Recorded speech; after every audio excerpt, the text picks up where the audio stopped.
Hey, everybody, welcome to Slamfire Radio, episode 406. It's the Mental Management with Linda and Keith from Milcun. Yeah, it's Milcun. Woo-hoo. Yes, episode. It's May 20th, 2021. I'm one of your hosts, Kelly Lynn. It's the 27th. Oh, crap. I didn't update that. I had it on 27th. Someone changed it back. So it was correct. Okay. I didn't change it. And the episode number was correct. Well, the episode number is correct. It's 406. Okay. I blame Trevor. He's sabotaging us we are now. He quits and he just flips the table over on his way out. Oh, this is normal for us, by the way, guys. For May 27th, 2001, I'm one of your hosts, Kelly Lynn. And I'm Adrian Michaud. I'm Random Dave. I'm Kyle Warner. I'm Mo Tallarico. Oh, we got the order right and everything. Woo! I think that's the first time that's ever happened. Yeah, we First have time, new but people. Pretty smooth. The hell? This is awesome. But Can't we look do... stupid in front of the new guys, so I actually had the show notes up this time. So Awesome. That's good with Dave. next week, I'm not going to do that. Okay. Just so you know. Okay. Yeah. So, you have to follow our format, though. Just Kyle Warner. It's Kyle. What's Kyle? Kyle, the what? What did you have last time you were on the show? Lunatic. The lunatic. It's it, Kyle. Kyle the lunatic. He's got the beard. Yeah. And Mo, what are we going to give you? To be determined. Okay, we got to come up with a Oh, name. shooting. TBD Mo. TBD. TBD Mo. There we go. Okay, so welcome to the show, guys. Thank you. So Thank you. everybody, we have some new co-hosts with us. So Kyle is somebody that's from Alberta. Why don't you actually tell everybody a little bit about yourself? You're from Alberta, Kyle. Your setup looks like you're at the Hefner Mansion. I'm now calling it the Grotto. So, Well, I grew up around firearms, basically hunting. That was a tool for hunting. We didn't do a lot of recreational shooting with the firearms, more or less doing archery, traditional archery more specifically. And probably about 8 years ago, started actually shooting recreationally, moved up to Grand Prairie, found 3-gun, dove in with both feet, got into sponsorship game, traveled countless miles all over really Western North America, shooting 3-gun. And well, with everything going on now, I'm trying to branch out and just explore other stuff, but trying to keep whatever's going. That's great. We thought you would make a great addition to the show. One reason is because you're heavily into competitions. You are actually, but you're also a lot younger than the rest of us. So you bring in the youth. Just have to say that. It is what it is. It's late. Everyone starts getting real sleepy. Yeah. I want to watch Matlock and go to bed. Yeah. Matlock. You kids, get off my range. Yeah. And then we have Mo. Mo, hi. Hello. I'm currently in Quebec. I've been here just over a year, but I lived my whole life in Ontario before that. I'm very new to shooting compared to you guys. I've only been in this about 3 years, but I fell in love right from the beginning, and now it's pretty much my life. So I'm super excited about it. I just soak it all up as much as I can. I learn everything. I've actually listened to Kyle's show, I guess all 3 episodes, and they were great. So Thank you. keep it up. I listen to lots of podcasts. I watch tons of YouTube videos, read as much as I can. And I've been doing IPSC. I'm still new in IPSC, but I'm really gung-ho about it. So. Okay. And we thought you would make a great addition. One reason is because you are a relatively new shooter and you have so much energy around that and positivity about learning and doing as much as you can to actually learn more about the sport and what we can do about growing it. The other thing that we thought would be a huge asset to the show as well is you're from some place that none of us live, and Quebec. And Quebec is actually an entity unto itself. And yeah, good luck with that, right? Apparently, according to, Justin there. Yeah. Change to the Constitution wherever you want. Yeah. Interesting times. Yeah. Anyways. As a complete aside on this, I had a buddy once who was being a smartass, so he shipped something to via Canada Post to Quebec, and he shipped it international mail. and the joke was on him because they actually charged him international rates. Oh, shit. Well, after today, they thought they were actually trying to table that it was going to. They wanted Why to not? do a national. Anyways, again. So, Yeah. anyways, National Assembly. so Anyway. it's great to have the input from our friends in Quebec as well. So, Mhm. just thought we would say that. So, anyways, welcome to the show, guys. Thank you. Yeah. Yeah. So let's get into what we did in guns. What we did in guns this week is brought to you by the Calgary Shooting Center. It's Canada's premier firearm retailer. They have the Swiss K11 rack grade rifles on for $479. Let's bring Rack that up. grades like shooters. Yeah, They're not lookers. They're shooters. They're You shooters. get those. Yeah. Get that cheap. Well, they've been should have been banged, cheap. You know, literally and figuratively. rack Swiss grade are fun to banging. shoot, though. Yeah. I like shooting a Swiss. The stripper clips are like so good on them. They're weird. And the action is so cool. We're great from prone. Fantastic from prone. So it looks like they checked the bores, and the bores are very good. Other than that, it's rack grade. Yep. Shoot it, throw it in the truck. Don't care if you dang it. You betcha. Perfect. Yeah, so for just under $500, go and get one of those and Oh, tell everybody at that's the fun. Calgary Shooting Center we say hello. Mhm. All right. So, in case you guys haven't heard the show before, Mo and Kyle, this is where we actually tell everybody about what we did in guns. So, who's going to go first? We're going to start it off with Adriel, and then he'll pass it on to the next person, and then it'll go to the next person, next person, next person. Okay, Adriel, what you do in guns this week? Did a couple things. First, hard for the audio listeners to see this, but I am wearing a Wasaga Beach Paintball Adventure Field and Pro Shop T-shirt that I got in the mail. Little perk from being a host here. I wasn't on that kinda show. shows. Your loss. I know. I got a free T-shirt out of it. Every time I hear Oh. that line, I just think of that bit from the Euro trip. What's that? Free T-shirt. Yep. You haven't seen Yeah. Euro Trip, Soak go it watch in. it. Soak it in. Yeah, it actually is a nice T-shirt too. It's old school. That's like the 25 year ago version of the T-shirt. Oh, really? But they're That's making good. them again. Hey, so yeah, it's you know sweet. what? We have some old school versions of polo shirts if people want them. The Slamfire shirt. Yeah. Yeah, we I'm do. going to mail some of those out. Okay. Show up the club with the Slamfire shirt. You're like, hey, gentlemen, check me out. And then I did some woodwork. So I've got the Lee Enfield woodstock stuff, and I've been working on that. I posted some pictures on like Instagram and Facebook. So like, just let me lay this right out. When it comes to stocking up a Lee Enfield, I'm kind of a dumb shit. I don't know what I'm doing, and and shows. And people start asking me questions. And they started asking me questions. I did not have answers for them. They're like, how many coats of linseed oil are you going to put that? I put a picture of linseed on some like nasty old linseed oil that I found. I put a picture on Instagram, and they're like, how many coats are you going to do? I'm like, 2, I guess. They're like, yeah, I was going to do 2 or 3. I'm like, okay, good. Yeah. maybe. Yeah, you need one. And then someone was like, what are you going to do for bedding it? I'm like, oh yeah, I should probably figure that out. I probably just can't cut a hole for the action and just put it in there. It's probably not going to work that great. So I've been watching videos on that, and then some people are like, "Oh yeah, but what about this?"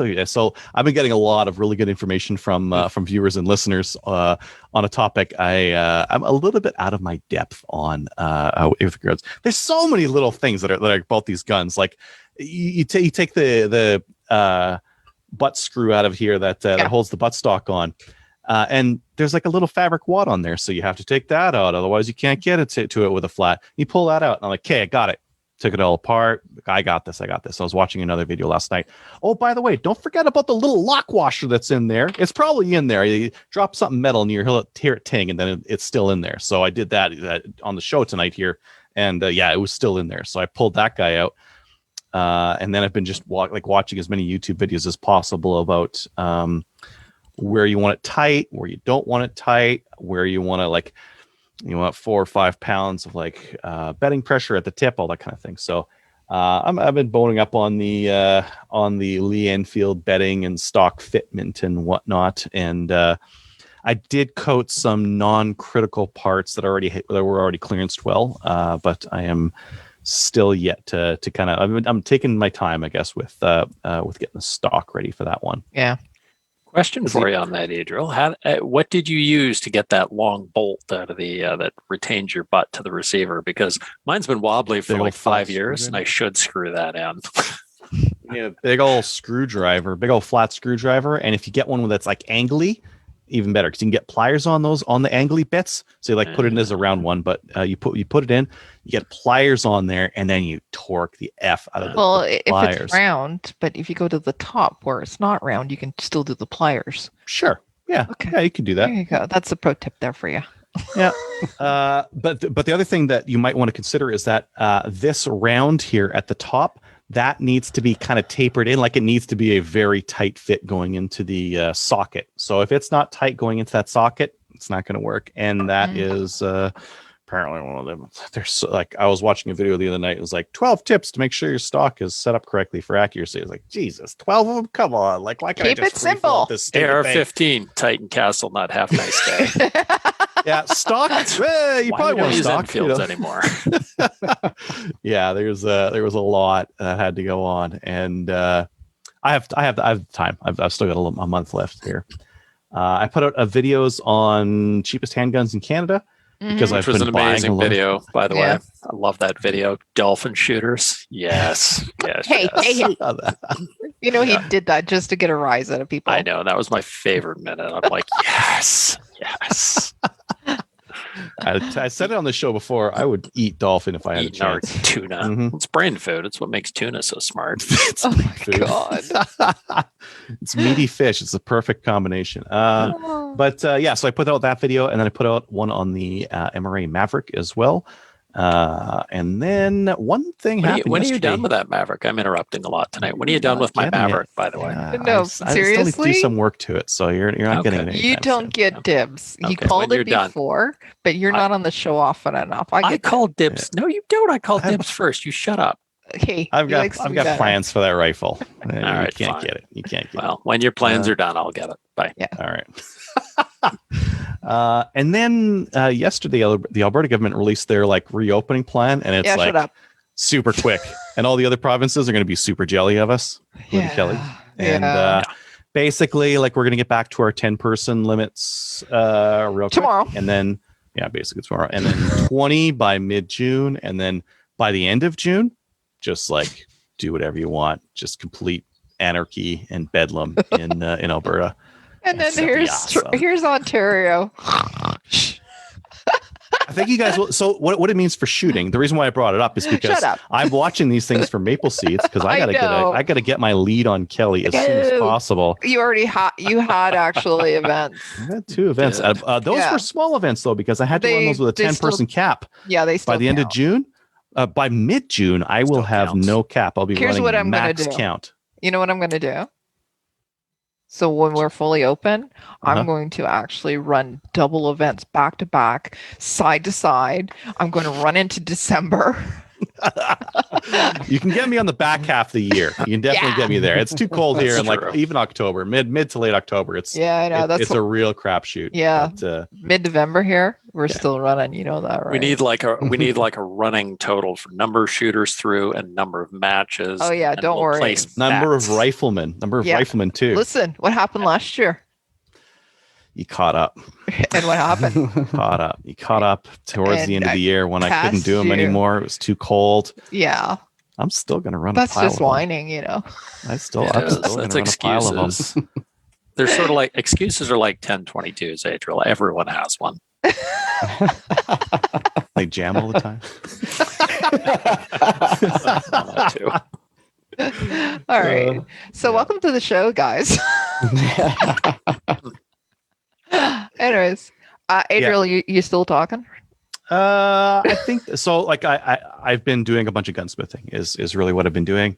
I haven't really done anything else. I will probably do more gunsmithing this weekend and do some really cool stuff. And I think Cool. I probably won't even shoot this weekend. This will be like What? 2 weekends in a row I haven't shot. Oh my God. Oh, you okay? some of the matches are probably going to add people. We'll talk Yeah. about that in the events section. Yeah, let's do that. Okay. Yeah, All right. I'm good. That's it for me. Okay, who you shooting it You're the off? host. Okay. I will pass things to you because you're next on the list. Okay, so Kelly? what I did in guns this week. So guess what? Ranges are open. So that you know what that means? I went to the range. I actually went to the range. I paid for my membership at the Kingston Trop and Ski Clubs, and we shot a round of ski yesterday. First time since October. Wednesday nights are back, and it was fantastic. Shook off the rust. Cleared stage 1. Was able to actually clear everything, and it was like, oh yeah, we're back, Nice. baby. And so I was, you know what? It was a lot better than I thought it was going to be. I was able to actually get 19 clays out of the 25, so that's awesome. And Kelly and I hung out together. It was it's funny because the guys at the ski club, they just give us the remote and tell us to go to the furthest most house. Yeah. And the reason is because we take our time, because we chat along the way, and it's like a stroll when we're shooting around. The other guys were hanging out, and they were at the main house, and they got in two or three rounds in the time it took us to get one in. So but hey, you know what? It's now our Wednesday. We're back to our Wednesday night ski nights, and yeah, just killing clay. So just loving it. That's awesome. And again, like, we were quite surprised. It's been almost 6 months since we actually were able to get out and get a round in because of COVID. And yeah, it was so much fun. It was great to hang out. And, the other thing that we actually did as well is, just want to let you know, some people were asking, did you actually collect all of your spent casings? Shells. Yeah, we did. We're going to actually, so what we're doing I'm going over to Kel's place on Saturday night, and what we're going to do is we're going to prep those shells. We're going to remove the primers, and we're going to actually start the reloading process. So yeah, 28 gauge is like take that, really, Trevor. It's really expensive. So yeah, we're going to start reloading. Yay! Yeah. So it's really expensive to buy, but it's going to be twice as cheap to reload because you're using like hardly no shot at all. What's the weight of the load on it? I don't know, actually. Don't know. Have to go. Don't know. No idea. I'll have to go and figure it out. Anyways, so yeah, we're going to do that. So you guys know what I'm doing this weekend now, I guess. I'm going to be going over to Kelly's place, and we're going to be doing some reloading prep. Nice. And as I said, I renewed my membership, so I'm up to date on that. And yeah, so remember I was telling you that there was a steel match last week that I was going to be on the 30th of May. Yeah, it got canceled. You know why? Because of restrictions. Ontario. Because Ontario. Yeah, so it's got moved, and it's got moved to June, the end of June. So I'm going to be doing that as well. But it looks like actually no, totally lying to you. The Black Badge course, it did actually get canceled for mid-June, and we're moving out. So we're just picking out dates as well for that. So coming up, that'll be the last time you cancel it. And the end of June or July, you'll be able to do it. Yeah, I think we're looking at mid-July to actually do it. Yeah. There's a couple of dates they proposed, and one of the dates I'm not available because of Maple Seed, but other than that, it's open and free. So now you got me wondering what shot. 3/4 ounce. 3/4 ounce for 28 gauge. I looked it up. Yeah, actually it is. Yep, it is 3/4 ounce. That's not like I would have thought it would be a lot less, because like 28, that's like much less than 12 gauge, but 12 is like ounce and an eighth ounce kind of a thing. So 3/4 ounce, like that's still a pretty decent load in that thing. Yeah, no, when we were actually looking at powder and how many we could actually, so what we wanted to buy versus, and we were loading. Yeah, it was quarter or 3/4. Powder's probably nothing. Yeah, no cost at all. Just use fast stuff. It's pretty cheap too. So that's why. Cool. So we're gonna do that. It's gonna be fantastic. Yeah. Awesome. So, yeah, got out to the range because it's open. Yay, Doug Ford, you're my man. So pissing people off right now. Because he's opened everything up, or? Yeah, no. Could be worse. Could be Kathleen Nguyen. Just keep thinking that, everybody. Anyways, okay, moving on. Kyle, why don't you actually tell us what you did in guns this week? Working on some range modifications so that we can actually reopen our rifle and pistol ranges. So went out measuring for putting up a wall We got to basically run a no safety area range. Okay. And we've operated as that forever, but now the CFO wants us to do other stuff so that we can actually reopen it. So measuring out for windows, it's not going to be great, but it's better than some of the other suggestions where we would be shooting through a tube. What? Oh gosh. Swiss Yeah. shooting. And it would have had to been like 20, 30 feet long at 100 yards just Whoa. Whoa.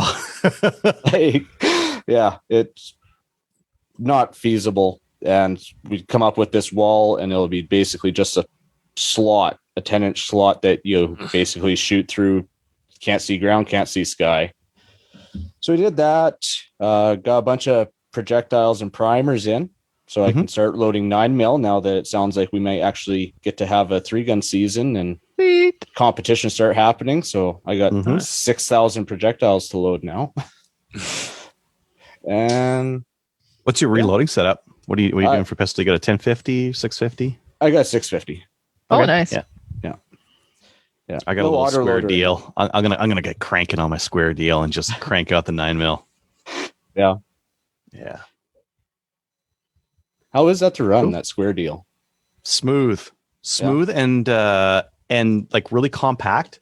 So like in terms of like desk space and how much space it takes up, it's really nice that it's so small on the desk because you can get lots of other stuff in there. Because like a square deal, you set up for one cartridge and don't change it and just keep running it on that one cartridge. And that's how I think they're best set up. And they're inexpensive enough that you can buy used and just get like one for 9mm. If you shoot a lot of revolver, get one for 38, 357, and then something else for rifle, like a turret or something else. What did you have before the square deal?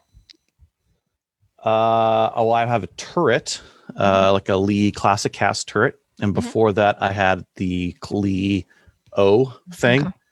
The single stage. You didn't have the Dillon 650 at all, did you? No. I thought you did. No, I know Trevor does. Yeah. They're the nice thing about 650 is that it's flexible, right? It's easy to switch between different. Yeah, you can switch, but but the square, like if you do like a lot of pistol, just a square deal running 9mm is like a nice tight stack, and they're pretty fast. If I generally load with my buddies. And if I got my buddies there and they're like topping up the primers and grabbing more, whatever else I need, you can run about 1,000 rounds an hour if you've got other people there helping out. So it's crew served. Yeah, what? Crew served, square deal, 1,000 rounds an hour. Not crew served. You got to stop in between a lot. And then or have lots of primer tubes. I've got like 6 of them, which is nice. But every half hour you just stop and like just like pick them out of the dish. Yeah. Nice. Oh yeah. The only other thing I did was I set up it's not really guns, but 60-yard archery range at my house. So sweet. That's awesome. Nice. Cool. Yeah. Nice. Nicely done. Yeah. Other than that, that's basically it. Should be ramping up now that restrictions are going to ease up. Yeah. Excellent. Yeah. Won't be long now. Yeah. We keep saying that. Anyways, let's see what happens. We forgot Mo. Mo, what about you? What'd you do in guns this week? So I got to register for an IPSC match that's going to be this Saturday. So pretty excited about that. And it took a whole 1 minute to sell out. Excellent. So obviously the interest was there. Where are you going to do that? It's going to be in Ontario because I don't even know what's going on in Quebec yet. So it's in Guelph, Ontario. Oh, Guelph's running this weekend? Okay. Yeah. So so pretty excited about that. It's been I guess 2.5 months. And probably for other people, been a lot more than that. So I'm getting dry fire fatigue. So it's going to be great to actually shoot a match. Yeah. So then I reloaded a bunch of ammo for that. I shoot 9mm and I have a 650. So I made more than enough because then I I went to the range and I was just shooting some groups and practicing some draws and stuff. Mm-hmm. So I'm getting some of that in. I'm trying to increase my live fire to like 2 times a week instead of 1, just kind of splitting the ammo. Mm-hmm. The other thing is I received my new shot timer in the mail, if you can see it today. Oh, that's one of them fancy ones, right? AMG Lab Commander. So for the people listening, and it's gonna be much better for actual dry fire because this thing has a volume setting. So on the lowest setting, it's actually quiet, so you can actually use it indoors and not annoy people. Whereas my old one, which is a great match and live fire timer, I had to create this special silencing suppressor. suppressor, exactly. So some cotton padding and painter's tape. Excellent. Because it is so loud. Even with this, it's actually loud. Oh, And, yeah, those ones are notoriously loud. Holy cow! Oh, yes. I have the same one, and I can't use it inside because it actually piercing. makes my ears ring if I'm in my gun room. It's absolutely piercing. And Adriel, do you like what he did to that and how he actually? I love it. Yeah, I love it so much. That's on the scale of Adriel right there. Did you use a Dremel tool anywhere in there, though? No, cut the tape. No, I'm not. No. Almost. This is about as adventurous as I get. So, and sad thing is, I actually took this to the range like this. So, whatever. Who cares? Your new timer, is it Bluetooth enabled? Is that one of the Bluetooth ones that connects directly to the tablet and practice score? Yeah. The only issue with these is I ordered this 2.5 months ago. So I think it's like a one-man show and the guy builds them by hand one at a time. So this website always says back ordered, right? So you order it and you're going to be waiting a while for it. But I mean, I was just playing with it today and just like getting through the menu settings and stuff, it's so much quicker because this one here, you have to like long press everything. So when you're changing your part times, when you're doing a bunch of different drills, it's time consuming, painful. Painful. Yes. Yeah. Painful. So we like that you're using the show and tell for stuff that we can drill over. Just have to say it's my first day of class, right? So I figured I should. And then the only other thing I was going to show, this is the gun that I plan to compete with. So this is what I mentioned in our audition. This is the Shadow Systems DR920. So I also have this would be the Gucci Glock version of the 17, and then I have the version of the 19. So I was, don't make fun of me, but I was using a Shadow 2, and I just found, I mean, it's a fantastic gun in terms of accuracy. It's a tank. It's just heavy. I just found it it like transitioning and lugging like side to side, just like it was beating up my shoulders. And I'm a little bit older, so it was, taking its toll. Yeah. Need more transition speed. Yeah. And you think so? More Gucci-ness. You needed more Gucci-ness in your life. You got the Gucci now. Yeah. And that's it for me. Awesome. That's great. Okay, let's get into upcoming events. Upcoming events is sponsored by TLS Alpha. TLS Alpha is Canadian. But did you do? I'd tell you what I did. Oh, guns, but that's okay. You can just skip over me. I forgot me in the intro too. Totally about Dave. See, this how this works. Kyle and Mo show up, and then Kelly's like, "Oh, Dave's not my favorite person." Dave who? Who are you? Where are you? Who are you? Aw, now I'm sad. No, you're not. By the way, I'll repost that picture. You're my favorite person last week on this day. Okay. Aw. All right. Dave, what you doing guns this week? So transient. Your favor is so transient. You're like one of the ancient Greek gods. I'm fickle. You are fickle. Anyway, I still have dibs on Adriel's Mavericks. No, you don't. Trevor's still sad about that. I totally do. Shut up. I took my reloading press off my bench because I haven't used it since 2009. So I figured it was probably a good time to pack that up. So I unpacked it, put it back on my bench 2 years ago, used it. I didn't do anything with it. I loaded some duds and then took it back off the bench today because I need room for other stuff. So I am going to be getting a progressive for 2022 because my single stage, it's so painful when I hooked it all up and played with it. And I'm like, oh, this is so much work for so little return, especially if I start doing pistol. Just, no. Deal breaker. It's like 50 rounds an hour. It's not like your 1,000 rounds an hour. So no. I was driving down by Canadian Forces Training Range Winona, so I stopped by there and took a picture of me in front of the gate. So awesome. Yeah, so some really good memories of shooting down there with some forces and civvy buddies. So I'm hoping that we'll be down again there doing a match 2022, hopefully. And looking at doing my black badge again because it's been so long since I shot an IPSC match. I'm just said screw it. I'm just going to go take the course again. So You have to, right? Don't they like expire after a while? It expires, Expires. but you just have to do a recall basically Yeah. with an As long as you instructor pay and your sign off. fee, yearly fee. Yeah, well, I paid it, and then I realized I got a note from them saying, "Oh, you haven't actually shot a match in 5 years." So I'm like, "Oh, Oh. crap! It has been a long time."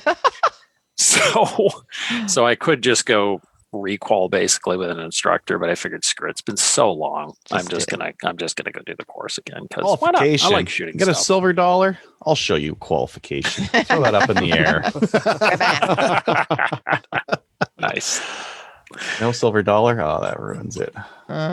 So Oh, that's well. all I've done this week. That's all you've done? Yeah. Okay. All right, Kelly, back to you. Thank you. Thank you. No, thank you. No, thank you. Let's get into upcoming events. By the way, it's brought to you by Teal Alpha, if you didn't know that already. Teal Alpha is the Canadian digital agency that works exclusively in the firearms vertical. They help with business processes, strategic planning, websites, e-commerce, and battling the stigmas the industry carries with banks, merchant processors, and social media, as well as apparently mailing stuff now. Anyways, learn more at tealasalpha.com. So why don't we get into some of the things that are happening? And Adriel, I know that you're actually furiously typing things, so I could just talk rather than why don't you furiously talk type. instead of furiously typing? Yeah. So with the new restrictions and the way that they're laid out in Alberta, it does add some predictability to when things will open up, which is really nice because now we can plan events around that. Mm-hmm. The Chaz Lee Enfield shoot will be on June 20th. For more information on that, go to the Chaz Facebook page. That's why you've got that thing. Okay. I would really like to be able to compete in that, but I don't know if I will have the gun and ammo and zeroing and everything squared away by June 20th is at the speed I'm going right now. That's why you said you have 1 month. You have 1 month. You got Adriel, lots of time. you have lots of time. You can do I have it. 3 weeks. I have not faith. quite a month. We'll see. Okay. BTS. So we have some maple seeds at BTSA, June 24th, 25th. Yep. I expect those restrictions to bump, Lift. and we expect to have some extra spots for that. Look for those to open up very soon. Do you have a wait list already for those ones that? Ooh, I'll have to check. I'll have to check if there's a wait list. Those guys will get first dibs. Yeah. Yeah. So now that you just made that announcement, guess what? They'll wait list themselves. If there's wait list. Hey, if you want to get into a maple seed at BTSA, you should wait list. Yeah. I have a feeling some people on the wait list are going to get in. Yeah. And then, all the other events. So like right now, a lot of the events in Alberta are based on like a 10-person limit. But that's getting opened up mid-June. So I'd expect like Chaz 3 Gun and some of the other events that we've got going to all like crack right open very quickly. I'm envious, by the way. Nice. Yeah, you guys suck. Yeah. I was so happy when they said what they were going to do because it makes sense and it's safe enough. If everyone gets a crack at first at getting one shot, good enough. Everyone else, it's like, well, take your life into your own hands. You're big boys and big girls, and everyone else can go back to doing whatever the heck they want to, right? Yep. In this case, it's shooting. Lots of shooting matches. Okay, that's everything? Mm-hmm. Okay, I'm not adding anything, so why don't we get into the news? Adriel, you put this in. I mean, it's been all over Facebook. I know, it's like, yeah. Canpar's not taking firearms or ammo anymore. Boo. I wonder Boo, what their indeed. reason was for that. We Actually have a reason. We were like speculating before the show. Yeah. There could be a couple of different things. It could be like maybe they just don't want to. Maybe the regulations are too much. Maybe they left something at a door that shouldn't have been left there. Maybe. And it got stolen. Parts. Yeah. Well, I think they're just getting out of the firearms stuff. So I bet it's a business decision, right? Business too much risk, not enough reward. Just get out of it. And that's probably what happened is too much risk. Yeah. I'd read one comment where it said that they were using a lot of third-party companies for deliveries now too. Yeah. That might have something to do with that. Mm-hmm. Well, because the third party's like, hey, this needs to have a signature. There's a handgun. And they're like, yeah, whatever. drop it off. Just leave it there. Yeah. Which is entirely possible, right? I mean, all the carriers do that every once in a while. And maybe something bad happened and now they just don't want to deal with it. Yeah. Don't want to touch it with a 10-foot pole. How many people are getting stuff stolen off their porch? Let's be real. People are. Yeah, there's porch pirates are a problem in every city. Mm-hmm. Yeah. Mm-hmm. And if it's a gun, anyways. Yeah, and they're not really doing signatures and stuff anymore. So, I mean, I had some cell phones shipped, and they said dropped it. It wasn't Canpar, but they said dropped at reception. That building doesn't have a reception. So the homeless guy who is sitting at the front door, I don't know, but my cell phones are gone. So, anyways, yeah, better than the gun. Yeah. That's true. So, well, that sucks. Oh well, bye, Canpar. Okay, so if Canpar's gone, we can ship guns through. It's a pain in the caboose because now you need a business. But going to need the small business thing with we're Canada gonna Post. have Canada Post. So we're gonna have to go through UPS. Is there anybody else? Because I always used to ship stuff through Canpar, UPS, Loomis Post. Loomis. I think Loomis is attached to Canpar, aren't they? Oh, that's what I saw. So they're not doing it either. Yeah. So UPS is it. The boys in brown. Boys in brown. Canada Post. I don't like shipping guns. I don't like receiving guns in Canada Post because with Canada Post they do the age verified thing because they're not doing signatures during COVID. So you got to you get the slip and it's just a tease. It's like you could have a gun today, but you won't get it. You got to come back tomorrow. Go to and you got to go to the Canada Post and give your license, and then they finally give you your gun. But that's such a letdown. But that'll be over soon too. Yeah, but they don't know what it is, and then you say, "Oh, my gun's here!" They're all, "What?" What else? What else would they have? Make sure everything's good. Yeah. What else would they have that requires a license and proof of age? Marijuana, weed, maybe. Yeah. A blender. Guns or weed? Like it's really long. It's about 6 feet. I wonder if it's weed. No, a lot of weed. If you're getting stuff. If you're getting stuff, a lot of times they'll ask for proof of age and knives, maybe. That's the only thing I get proof of age. Well, I don't get very many knives through the mail, though. You don't get anything through the mail. I get carded all the time. Aw, look at you. I know, eh? You need to grow a beard with some gray in it, then you wouldn't have that problem. Yeah, whatever. Okay. Actually, why don't we get into the legal CCFR legal fund donations? They didn't post anything recently from anybody on their website or on their Facebook page, but I did want to let everybody know if you go over to the website right now and you donate, you can win a neon sign. $10 gets you an entry into these guns are not for sale. You really need to go over there because it's a 3-foot neon sign. Like this sign is like $2,000. Pretty freaking cool to get made. Very and nice, it is like amazing. And it's only $10 for just one entry, and you can win this. They've given away a couple actually neon signs, and it's actually, go over there. The other thing that we are doing tonight, do you want me to talk about this and give the shout outs, and then I'll show the thing. Okay, so the CCFR Legal Challenge fundraiser. So we're doing a fundraiser, and you can no longer win a couple of ways because this is not working anymore. Because tonight we're doing the draw on this. Mm-hmm. So I just wanted to give a shout out to these people that have donated over the last week or so. We got Link, we got Chris T, Scott Ann, Guy L, Greg S, Joey P, Dominique D, Tim A, and Rick B. You guys have all. We got way more than that in terms of people who donated. No, just this week. Oh, just this week. Oh, yeah. Sorry. I've already given a shout out to the other people already, or we have. These are the people. I'm not paying attention. I'm asleep at the wheel. So, anyways, but we did want to give a shout out to Great Birch Solutions for donating the receivers that people are going to win tonight. And no, it's not a contest. It's not a winning. It's I don't know how we can actually phrase a random assignment. That's it. Based on a spreadsheet. Yes.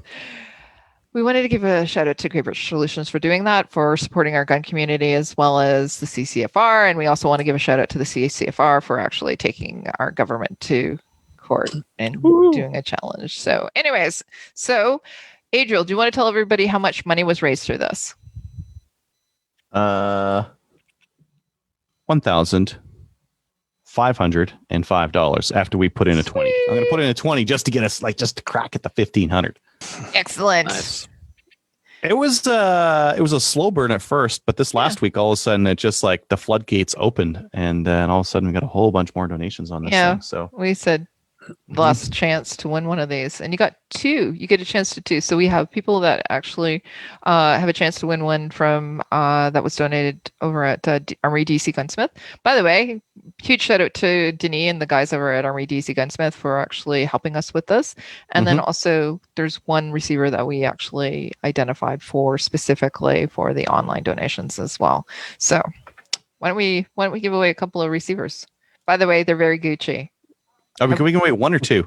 We're giving away two. One to the. Okay. Did you do it separately or did you do it together? I rammed them all into one big spreadsheet. Okay, cool. Whatever spreadsheet you gave me. Did you give me two spreadsheets? I gave you one with stuff from Denise and one with stuff from online. One moment, please. Thank you. So we'll be sorting that stuff. We're going to come back and we're going to talk about how fantastic the CCFR has been doing recently. Technical difficulties. CCFR donations SFR. Is there a second sheet? Oh, there's a second sheet. Oh, You had one job, Adriel. Yeah. So Adriel, remember last week we were supposed to fill in as much Gucci today as possible. So anybody else got we have Mo. Yes. You were talking about your Gucci gun. Oh, my Gucci gun. So, you want to talk about it? So instead, sure, we're trying to fill time. Okay, so obviously the extra stippling. We have the on each side. There we go. The bronze barrel. Ooh. It's got the higher sights, so you can co-witness with a red dot. It's just a hollow sun on there, and that's about it. That's about it. Yeah, it's got a nicer trigger than a standard factory Glock. Well, yeah, standard. Their triggers for a standard factory Glocker. Let's be real. Terrible. Less than great. They're horrible. okay, I'm back. Okay, I'm ready. Welcome back, Adriel. Would you like to do the random draw? Shall we actually get some?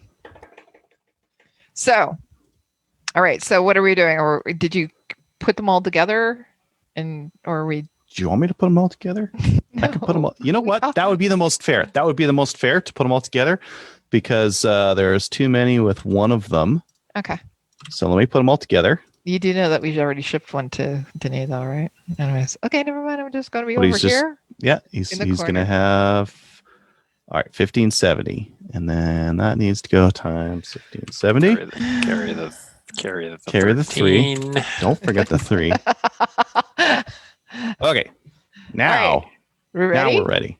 Okay, so we have two limited edition receivers to give away. CCFR engraved from Grey Birch Solutions. Who's getting the first one? Okay, so wait. So these are the number ending in. So that's going to be like the max number that we get. So this is just a test. This isn't for real. This 1481 would be Tim A's, but that's just a test. So everyone ready for the first one? Yeah. Is it Tim A's closest going without going over? No. It's 52. That is Josh V. Guess the first one. Josh V. Awesome. Josh. Congrats, Josh V. Anyways, Josh, I can actually personally deliver you to your house. Anyways. All right. Second one. I'm going to click this button twice. Boop. Boop. Boop. 921 is Anthony N. Congratulations, Anthony N. And we'll contact you through email and we'll make arrangements. So that's awesome. Thank you everybody for contributing to this. It's $1,500 and $1,505. Can we actually more 1570. Oh really? Oh, okay. Why don't we bump it up? Well, we add We $30. should add. Let's add it. Yeah, let's do that. Let's get up to Fantastic. 1,600. 16. So we added $1,600 to the legal funds for the CCFR, and you guys got some great prizes. So I'll thank throw you very another much. $50 in that. Okay. There you go. You should have done it beforehand, and you would have had a chance to win a receiver. I did a couple weeks ago, but I didn't put my name in because I'm not going to do that. And then people are like, Adriel's just picking Fix. random Dave randomly. And then, It would have Not been so randomly. random. not so random Dave. Yeah. Well, Anthony made a huge donation, so Yeah. That's fantastic. it's a good Yep. cause. Thanks, guys. So we'll make a little bit of an announcement as well. We'll post it on the CCF. Oh, well, I won't post it, but I'll send it. I know people. Know people, you like know people. Eh? I know people. You know, guy. We'll send it off to them and tell them how much was raised for it. Okay. And then, as I said, we'll contact the winners and we'll make arrangements with getting you guys your receiver. Okay. All right. New Gun Stuff. New Gun Stuff is sponsored by Bolt Action Coffee. Slamfire is now a brand ambassador for Bolt Action Coffee. The coffee is roasted in small batches and quite honestly, some of the best coffee you'll ever get your little hands on.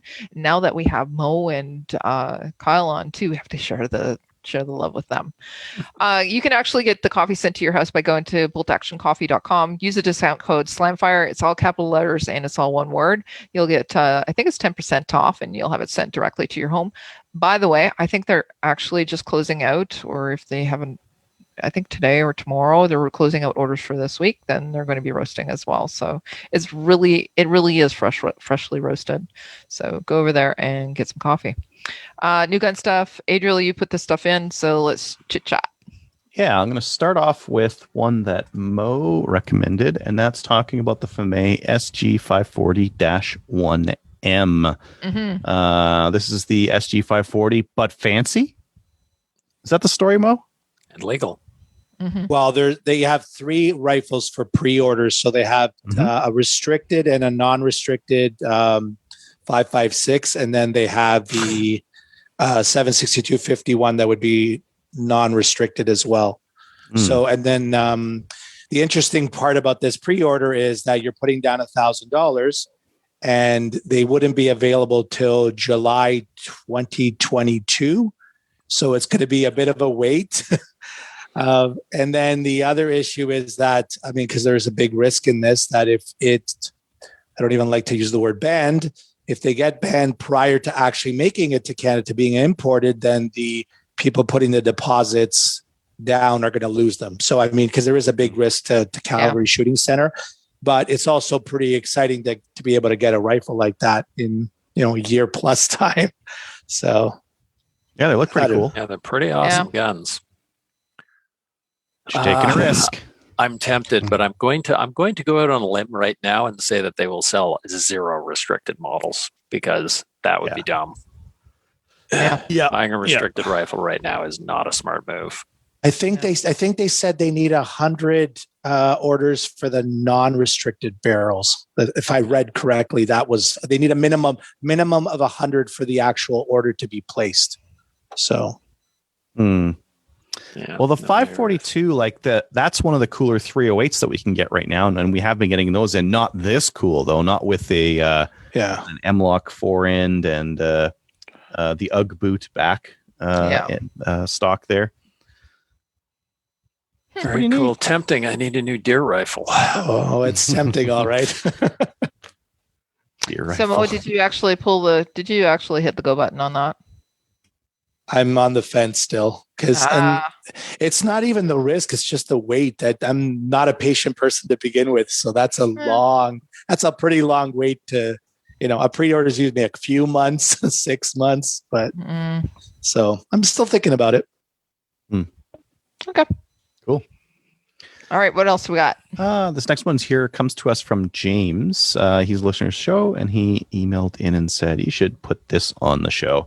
Oh, Once C21's in, we can't talk about home defense, but it's not in yet. So the Byrna home defense is I think it's like a pepper spray ball, like a paintball gun for pepper spray kind of thing. This would be so much fun to use at one of our charity shoots. Just saying.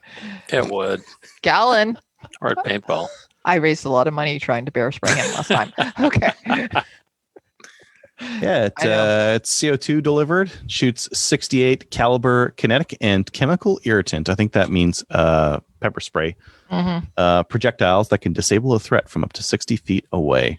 Can we actually get the balls in Canada, though, would be the question. Uh-huh. How hard Just would it be put to some make marbles them? in there, I guess. Oh, Yeah, marbles don't fire well out of paintball guns. So, yeah.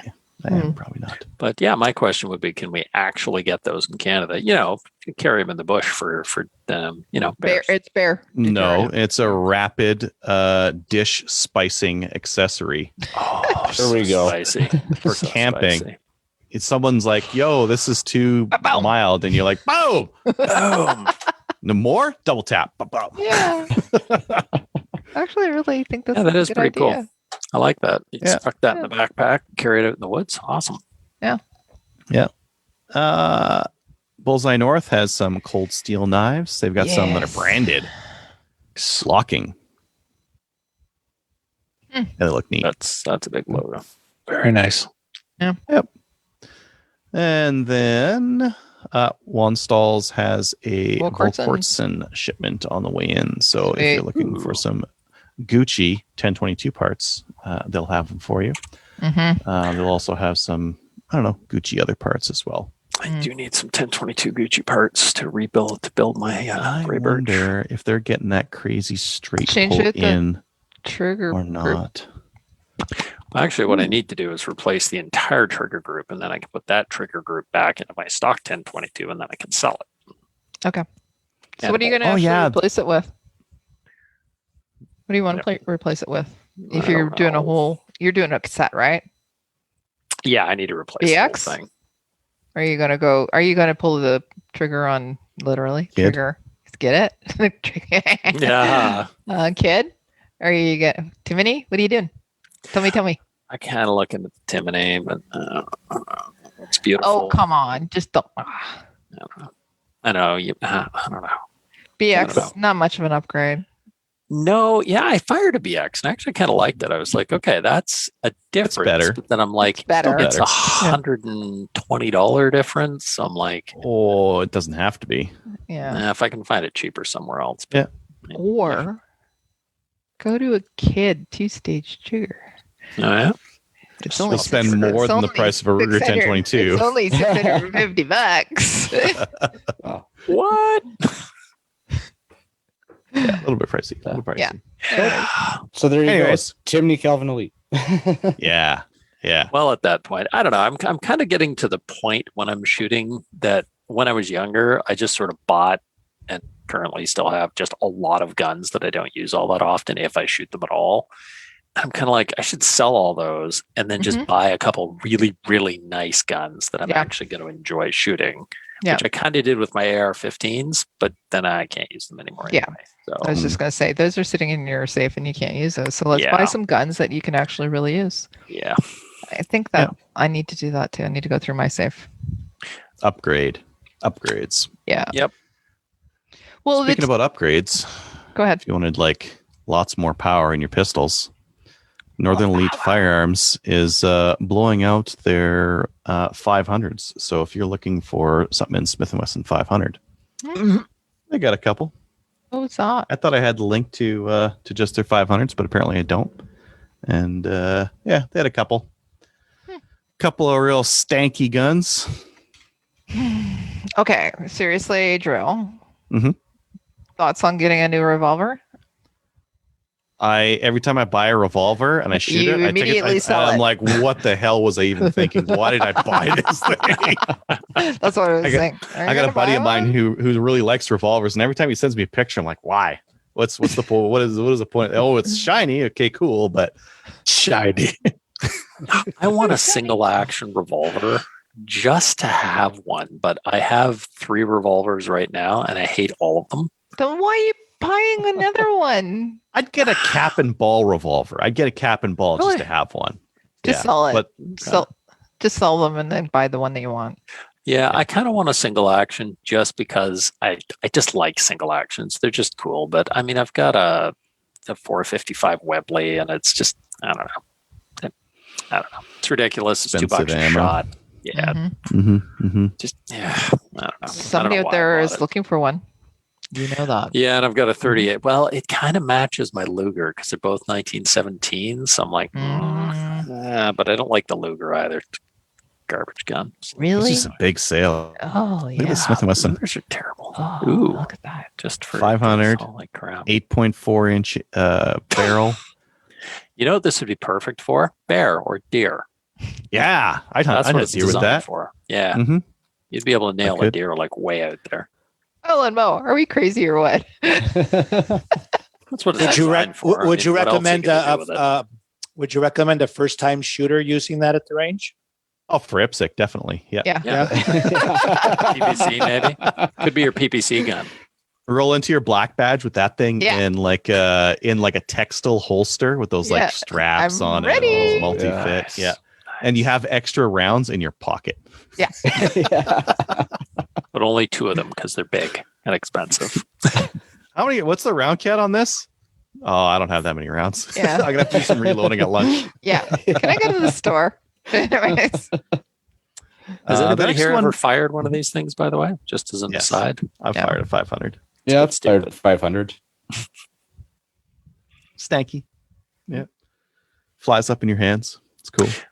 Yeah, the only reason I know people own them is just so they can bring them out to the range and go, here, fire this. That's it. Yes. That was what? Yeah. Yeah. Yep. Still not as Very bad accurate. as a 4570 revolver. I have not fired one of those. I have not fired one of those. That's ridiculous. They're fun. Oh, Just kind of hang on. Hope you don't drop it. Yeah. Yeah. Okay. All right. on. Next one. Iron Guns has kind of something of an oddity. They've got the Chris Vector. These are considered pistols in the US, and they're selling them as pistols here in Canada, but they're restricted. Chris Vector 22 pistols. They're Yeah, but $5.99 they're US. not. Yeah, we don't consider them pistols though here. They're restricted here. So Yeah. they're a pistol, basically. Yeah. Yeah. Are they more Yeah. reliable? I Yeah. heard they were kind of flaky when they first came out. We were. Oh. I don't know. I haven't heard anything. We actually talked about it a little bit, but yeah, I haven't. I don't know. No Do you know idea. me neither. It's cool. Like it's nice and compact. That's kind of neat. It's Yeah, it'd be a very nice little thing to compact. carry around in the woods. If you could. If you could. Yeah. Little groundhog gun. Take it to the range. Gotta get your double taps on the Yeah. on the groundhogs. And then Calgary Shooting Center has Oh, some God. Ruger Wranglers. Oh God. They've got them in 3 different colors. More restricted. Oh look, bronze. Bronze, Excellent. Bronze. black, and silver. Hi-ho silver away. Hi-ho silver. The Ruger Bronze 22. is like, or the silver's like the ultimate unlock. Once you get your once you get your Red Once you kill a Okay. Red Dead deer. Redemption character up high enough, you get I one of these. feel like we're losing all of our listeners that are actually revolver shooters because we're poo-pooing. We're on them. talking about them so much, though. I know. Kind of crapping on them, but Yeah, they can't Actually, hear us you under know- the 10-gallon, 5-gallon hats anyway. So They're Yeah. okay. They're fun to play with. You just don't want to be seen with them. That's it. well, and the reliability on these is probably really good. So if you wanted to take people to the range and Yeah, have that's them true. shoot a revolver, this would be a good choice because it's Yeah, a and it's a Ruger, so it's going 22. to have some good quality. It's 22. Yeah. Yeah. pretty hard to fire accidentally. Mm-hmm. Mhm. Yeah. Single action should be good So for that. yeah, this would be a Yeah. perfect starter gun. Taking something different to the range. Mm-hmm. Hmm. There you The go. last one I have here is We're earning back our revolver listeners. Okay, slowly. I think they'll Sitka. still be mad.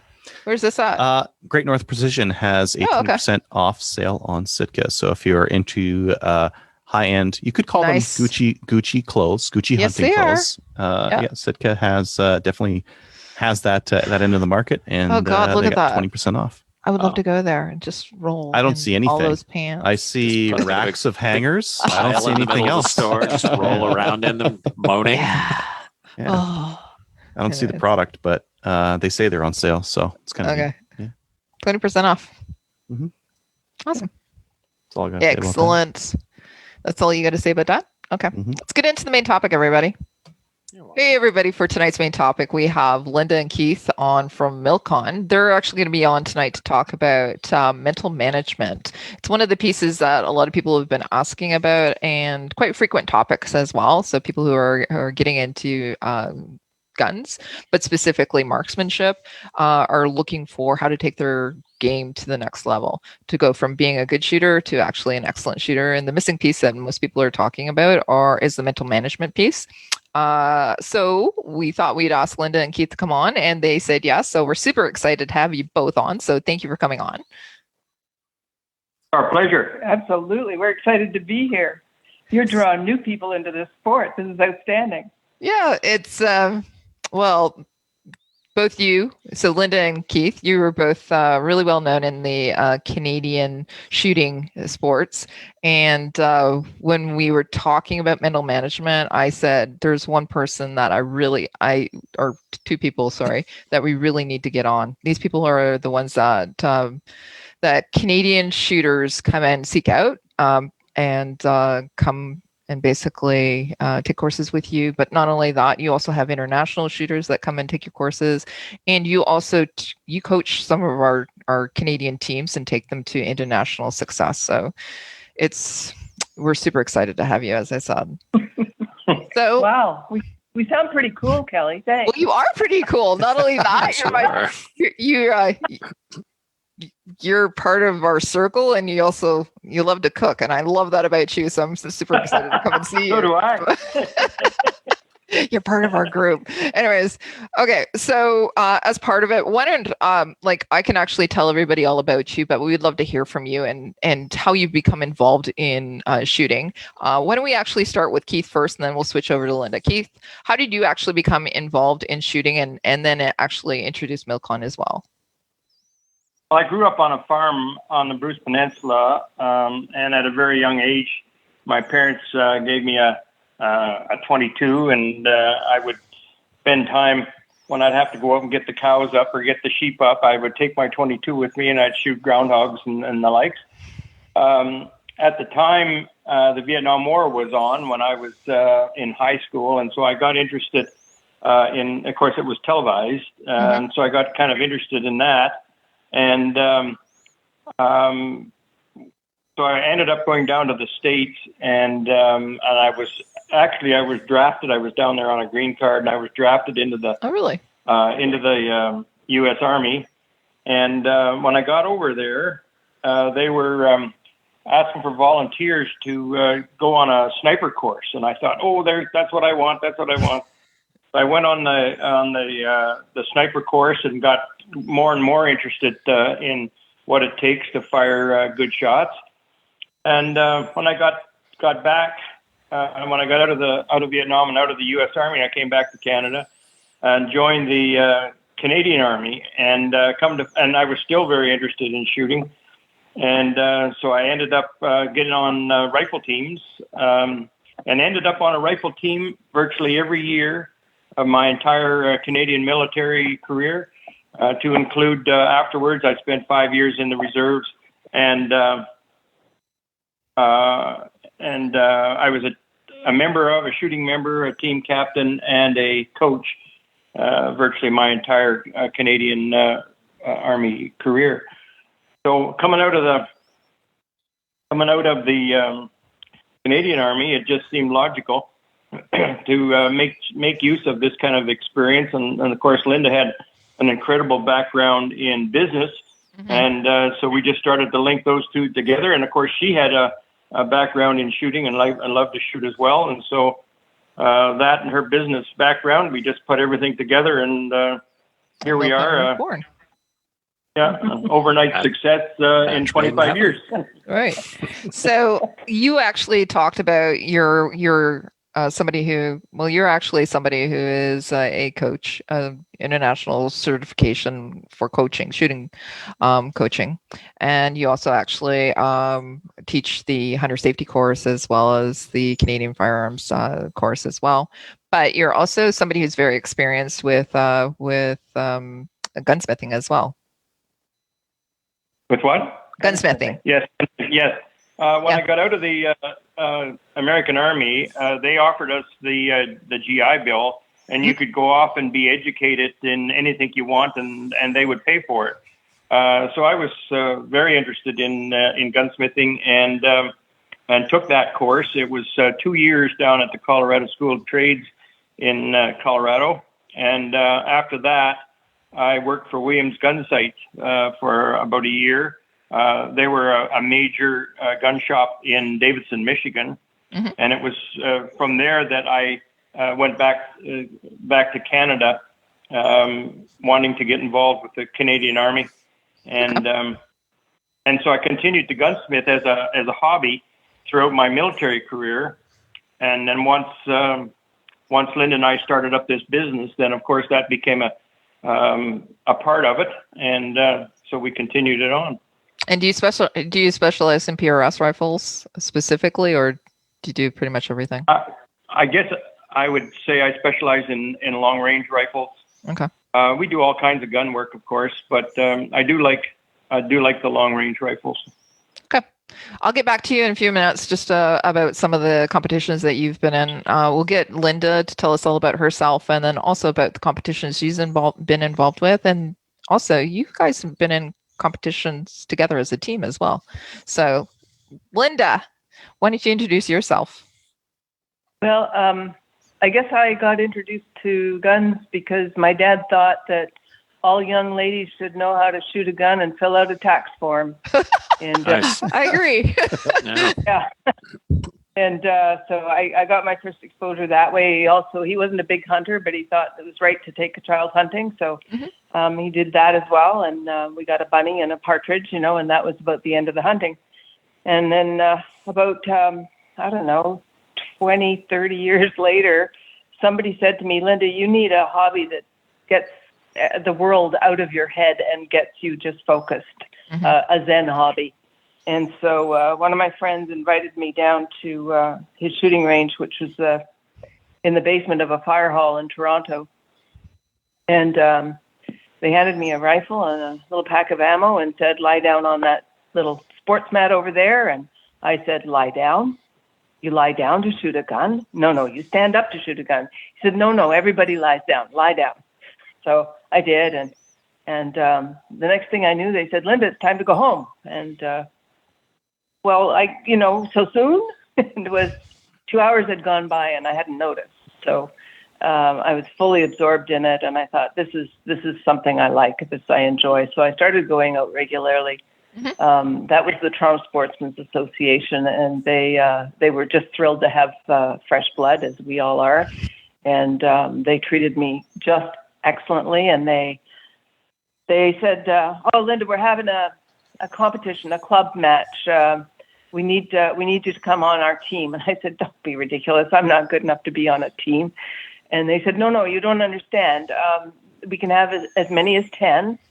The top 5 scores count, and we never have more than 7. So you can just come and shoot and enjoy yourself and meet some other shooters, and no harm, no foul. And so I went out, and my score counted.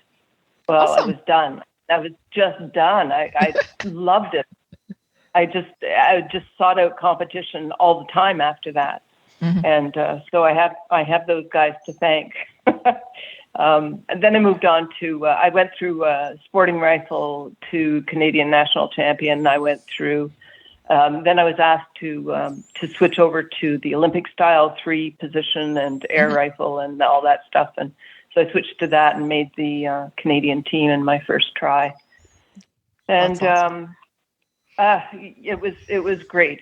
It really was. And so I went to some World Cups as part of the Canadian team, and did pretty much everything I could in small bore. I got my coaching credentials, and had an extremely good time. And it was a great team at the time because they really reinforced that anybody who was national team had an obligation to coach. So we would hold junior training camps, and everybody was expected to come out and coach unless it was too onerous for them from a work or a travel point of view. So that was an excellent way to do things. I met some of the best coaches in Canada through that process. then I met Keith and took up all the bad guns, Oh, sorry. Yeah. 94th Commonwealth Games. Yeah. So I already had learned to shoot pistol. I had my paperwork. That's as much as I had really done. I'd taken some pistol coaching courses. I was more competent coaching than shooting. Okay. But the AR, that was a whole new experience. I mean, my first service rifle match at Nationals the year I turned 49, and I finished the rundown. I'm darn proud of it. and Keith was very good to build me a gun anytime I needed anything for a new sport. I did the precision sniper rifle series and did that to the national level and won that. Mm-hmm. We won it as pairs many times, and I won it as the individual champion. And we did the target rifle, with the sling and the iron sights, and we did the F class.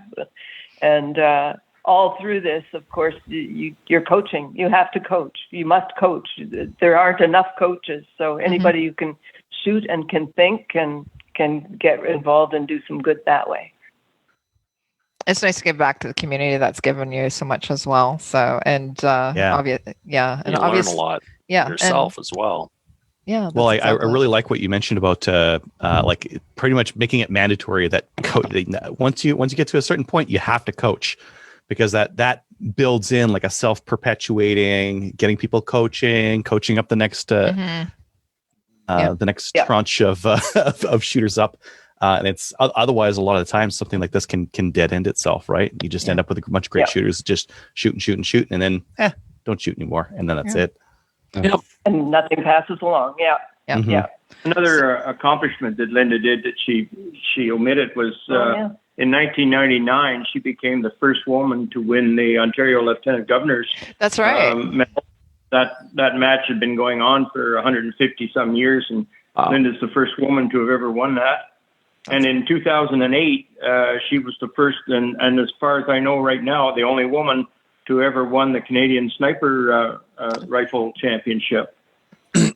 So some serious credibility, street creds there, and then you're coaching that as well. It's I think Lynn is one of the best coaches, certainly the best coach that I have ever met, and I wished I could start my life all over again, knowing her at a younger age. Oh, this makes me cry. The thing that Linda does is she doesn't look at bullet holes. She looks at the shooter. She coaches the shooter, not bullet holes. And you'll see a lot of other coaches always coaching by looking through the spotting scope, looking at the bullet holes. Mm-hmm. And you can't get the bullet holes in the right place until you get the shooter sorted out. Yep. You've got to start at the shooter, and the bullet holes will just automatically be there for you. Yeah. So it's so nice to see you giving Linda so much credit, but I know that Keith, you're quite accomplished as well. So why don't you tell us about some of the accomplishments that you've been able to achieve over your shooting career, Keith? I think in the service conditions, I probably did more winning in the service conditions than anywhere else. The Dominion of Canada Rifle Association had an event called the National Service Conditions Championship, and it involves pistol, tactical rifle, service rifle, and sniper rifle. And although I've only won the pistol once, I've came second and third more times than I like to think about. In service rifle, I've won 4 national championships with that, and again, seconds and thirds that I don't want to think about. And the Hall of Fame somehow. Yeah. In sniper rifle, I've won that championship, I think, more times than any. I think it was 8 times for that. Wow. And service rifle was 4. Pistol was the 3-gun championship. That was, I think, 6 times. And that's where you take the scores from all 3 of those and add them together. Mm-hmm. So we made it into the DCRA's Hall of Fame? Hall of Fame for Founder, for service rifle, for target rifle, Mm-hmm. and we made it into the Canadian Forces Hall of Fame. Mm-hmm. And I guess that was about it. Just about it. That's all. I think I've won. Won all the I think I've won things. 100 and Yeah. I think I've won 168 provincial and national matches Right. in my life.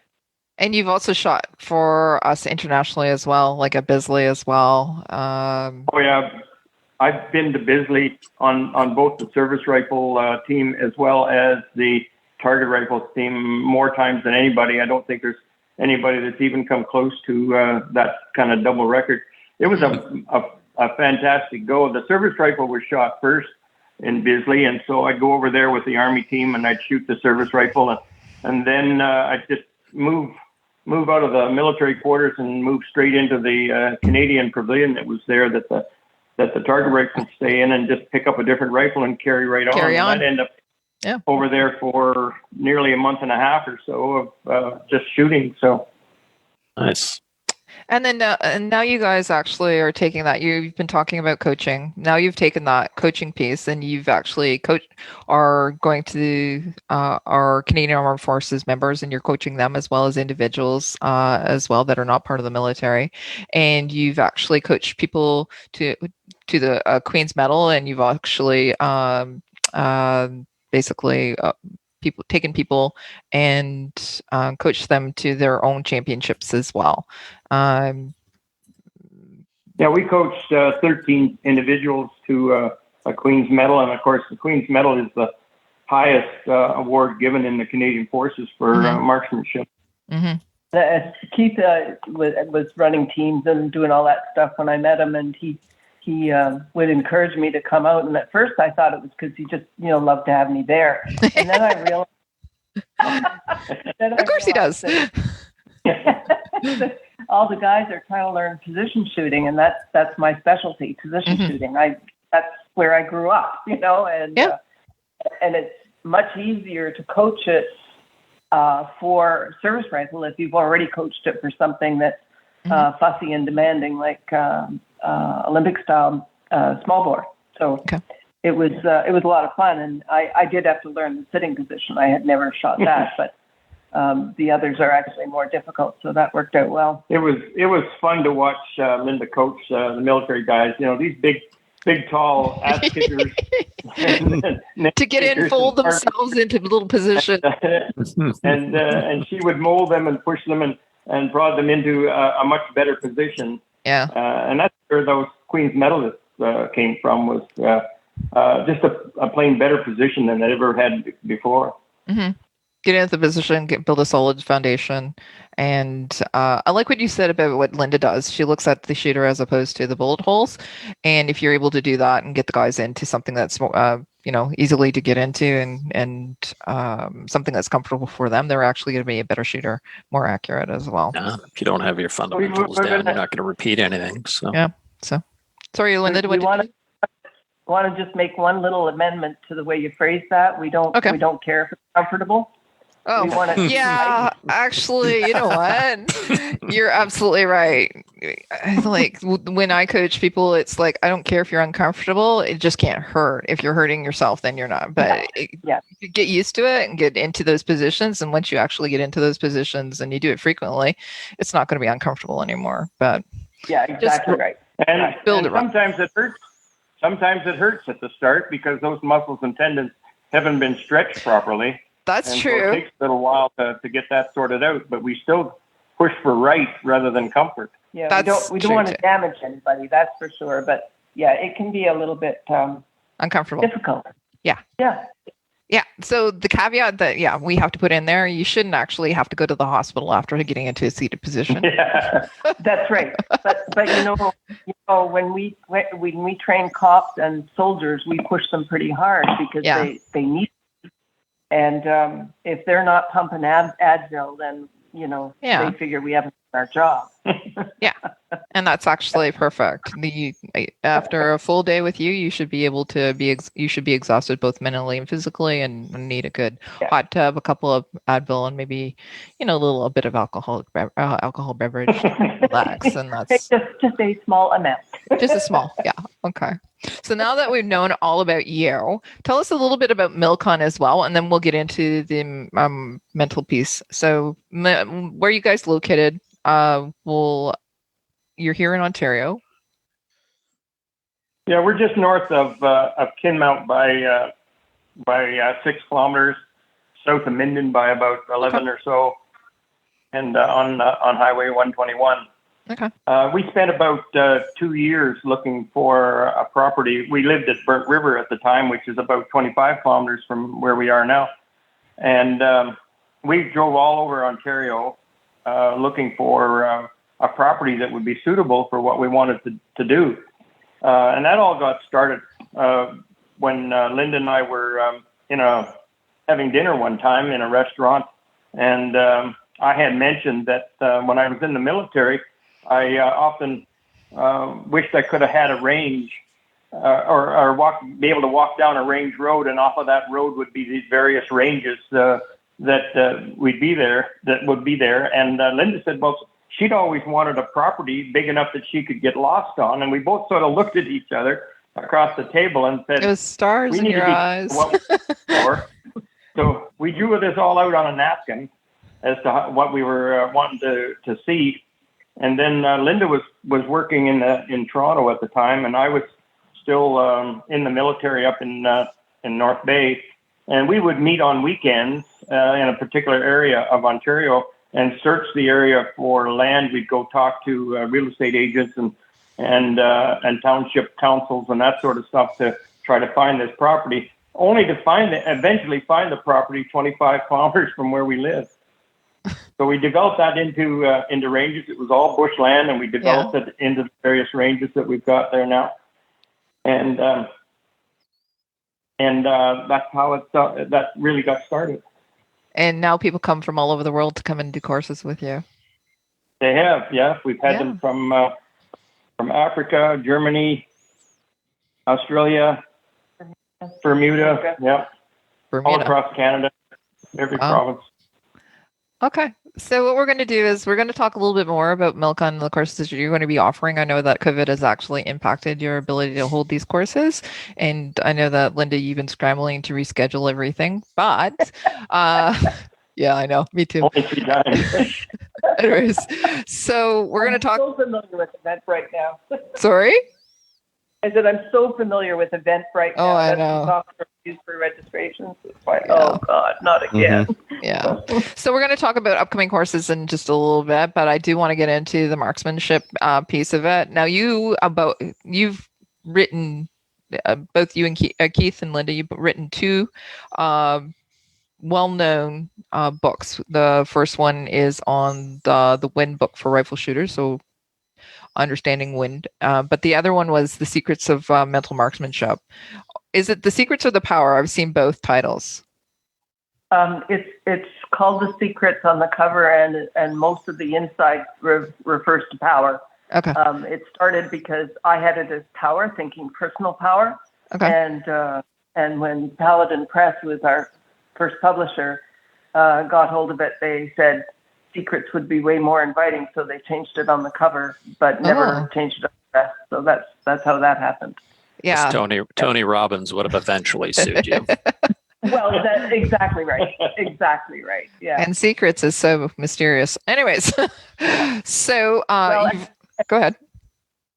And it is the deep, dark secrets. It's the things that lots of people won't share for several reasons. Sometimes they can't articulate it. Mm-hmm. Sometimes they think it's a sufficiently strong competitive advantage that they don't want to articulate it. And other times they don't know what their own magic is. They really just don't know what it is that they do right. Or they don't know what they do right, or they don't know actually what they need to do right. Does that make sense? Yeah. A good friend of ours who won 6 or 7 Queen's medals, and I can't take credit for those, but he won them, and he oftentimes said that he did not understand what it was that put him in a winning position. He said, as long as I kind of thought this way and kind of did it this way, I would win, and winning was easy.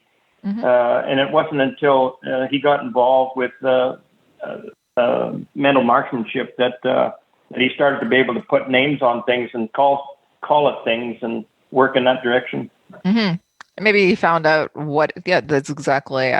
He just did it intuitively and he built a process around it. So actually, why don't we talk about that? Let's get into mental management then. So I'm just telling everybody what it's all about. Okay. So what is mental management and why is it important? Well, if you were going to, you said earlier that what you're trying to do with the young folks starting with you is you're trying to mold their bodies into a specific shape, and tell them they have to do it this way, and they need to practice it often enough that they can repeat it. Mm-hmm. So they're doing it the same way every time. And what we do is we take that same approach with the mind. Mm-hmm. So we want to tell them how they should be thinking. We want them to practice that. We want them to do it the same way every time, mm-hmm. until they develop enough skill to do it on autopilot. About 90% of your success in any activity, any physical activity, will come from the way you think. Mm-hmm. If you keep thinking, whatever you do, don't miss, don't screw this up, then all your thinking then are the ways that you can screw it up. But if instead you're thinking, okay, what did I have to do to get the last shot in the center? Okay, let's just do that again. Well, now you got your mind going in a much different direction and working for you now instead of against you. Right. So that's exactly it. You build that process. We were talking to somebody and they were talking about, so it was archery, but when they were looking at the mental piece of it, and preparing for it, they wrote down all the steps, or they thought they wrote down all the steps, and then they actually practiced it. And they thought they actually had about 20 steps to actually release their arrow. And then when they actually went through the steps, they found out that they had almost 100 steps. And it's that whole mental piece and that repeatability and doing it every time. And I think that's what we're trying to build into it. I think your example there, you're talking about 20 and 100 steps. You'd have to simplify that dramatically. Okay. To make it work better. Our mental program, I think, has 5 steps or something like that, and 3 to 5. Yeah, really, 3 to 5. Yeah, oh. Yeah, and it's got to be simple, or you're not going to be able to get through them all in time, and you're not going to remember them all. So it has to be simple. For example, our basic mental program for pistol is float, squeeze, and wait. You float. You let the sights are never ever at rock still, so you just let them float. Float, squeeze, it's a steady increase of pressure on the trigger, and you wait. You wait for the shot to go off. If you make the shot go off, then you know exactly when to flinch.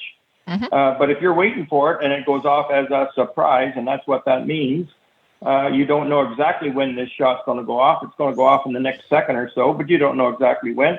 Well, then the good shot's already gone by the time the mind says, oh, you're supposed to flinch when you hear that noise. Well, too late. It's already a good shot's been fired. So your mind's telling you to flinch. Okay. You're already behind the 8 ball on that. So you said, go ahead. Needs to be simple. To be simple. Really, okay. Really in fact, I don't know if you've heard the KISS principle. Oh yeah. Keep it simple, stupid. Well, we changed that because that's. I could never figure out why keeping it simple was stupid. We changed that to keep it simple, smart. So new KISS principle there, everybody. New KISS principle. Keep it simple, smart. I actually like that better. Yeah. When in your book, the mental, the secrets of mental marksmanship, you actually have a diagram there that I actually was really interested in. Can you kind of describe it? It has your subconscious mind, your conscious mind, and then your self-image. And it's like, sure. Okay. So what we're trying to do there is say you've got 3 mental skill areas that you need to be able to develop. And usually it's best to develop them somewhat separately. They typically develop somewhat unevenly, but you need all 3 of them working together to strengthen your mental process enough to become a successful mental shot. So the conscious is where all the things are that your brain knows, and you know it knows them, and it's going to order you around. It's kind of bossy. So it thinks it's being very helpful. It doesn't mean to be interfering with anything, but if you let it, it will interfere with your shot process. It will make you do things in a very functional, stepwise way and not take advantage of the other major skill area. It will make you fire the shot right now. Yeah. Okay. And what you want to do is you want to occupy the conscious mind in a productive role so that you can let the subconscious mind fire the perfect shot. Okay. And the subconscious mind, for a quick interpretation of what it is, it's your autopilot. It's where you commit everything you know so that it can be done without you having to think about it. And the big thinker, of course, is the conscious mind. So the whole point of the mental program is to occupy the conscious mind, giving credible direction to the subconscious mind. Checklist. A checklist. Okay. So if you're occupying the conscious mind, your subconscious mind, so if you actually have built in a process where you, let's be real, people actually have, for lack of a better terms, a mental, what is it called? Mental program? Muscle memory. And it's something you've done over and over and over and over again. Let's say it is actually not something that's incorrect in the way that you do it. Maybe they've trained and they've perfected it. So you have that muscle memory. That's where your subconscious mind can take over with. Yes, and. Oh, good. I like the ands. Go ahead. Picture yourself shooting a shot, and you know the reticle or the sights are constantly in movement. Even for the very top best Olympic prone shooters, they're still moving. Yeah. You probably can't see it, but they are. And so what happens is you want the shot to be fired in the correct bit of nanosecond ahead of being centered. Okay, so the shot placement will actually, will change depending on your conscious mind making a decision and the sights being in the right place. So the conscious mind waits until the sights are in the middle and then says, squeeze. Too late. Too late. It's already moved on. Yeah, I know. So what you want to do is train the subconscious, let it train itself by watching sight pictures and observing you squeezing the trigger until it understands what the movement is, what it does, what it means, how much time it takes, and then you let it take over. And that's the hurdle a lot of intermediate shooters have, is that they won't let it go. They won't trust to the subconscious. And you must. Yeah. Your conscious mind can't do that job well. Right. It can do other jobs well, but not that one. It's the message between your eyes and what you're seeing as opposed to allowing it. It's kind of, people wait. They wait until the perfect shot and then they fire the shot. Yeah, and it's already gone. Yeah. Can you talk about how self-image is really important in that whole thing as well? Because we've talked about subconscious and conscious. Now we're adding in the self-image as well. One of the things, the stories I like to tell about the self-image is I was doing a demonstration. Linda and I do a live and dry demonstration here frequently, and Linda couldn't be there, so I asked somebody to come, another good shooter, come from the crowd, assistant instructor. In fact, I knew him to be a good shot, and I figured he could do what he needed to do. But turned out he couldn't handle the pressure. So I ended up taking over, and we swapped around and whatnot. And so I took over the shooting.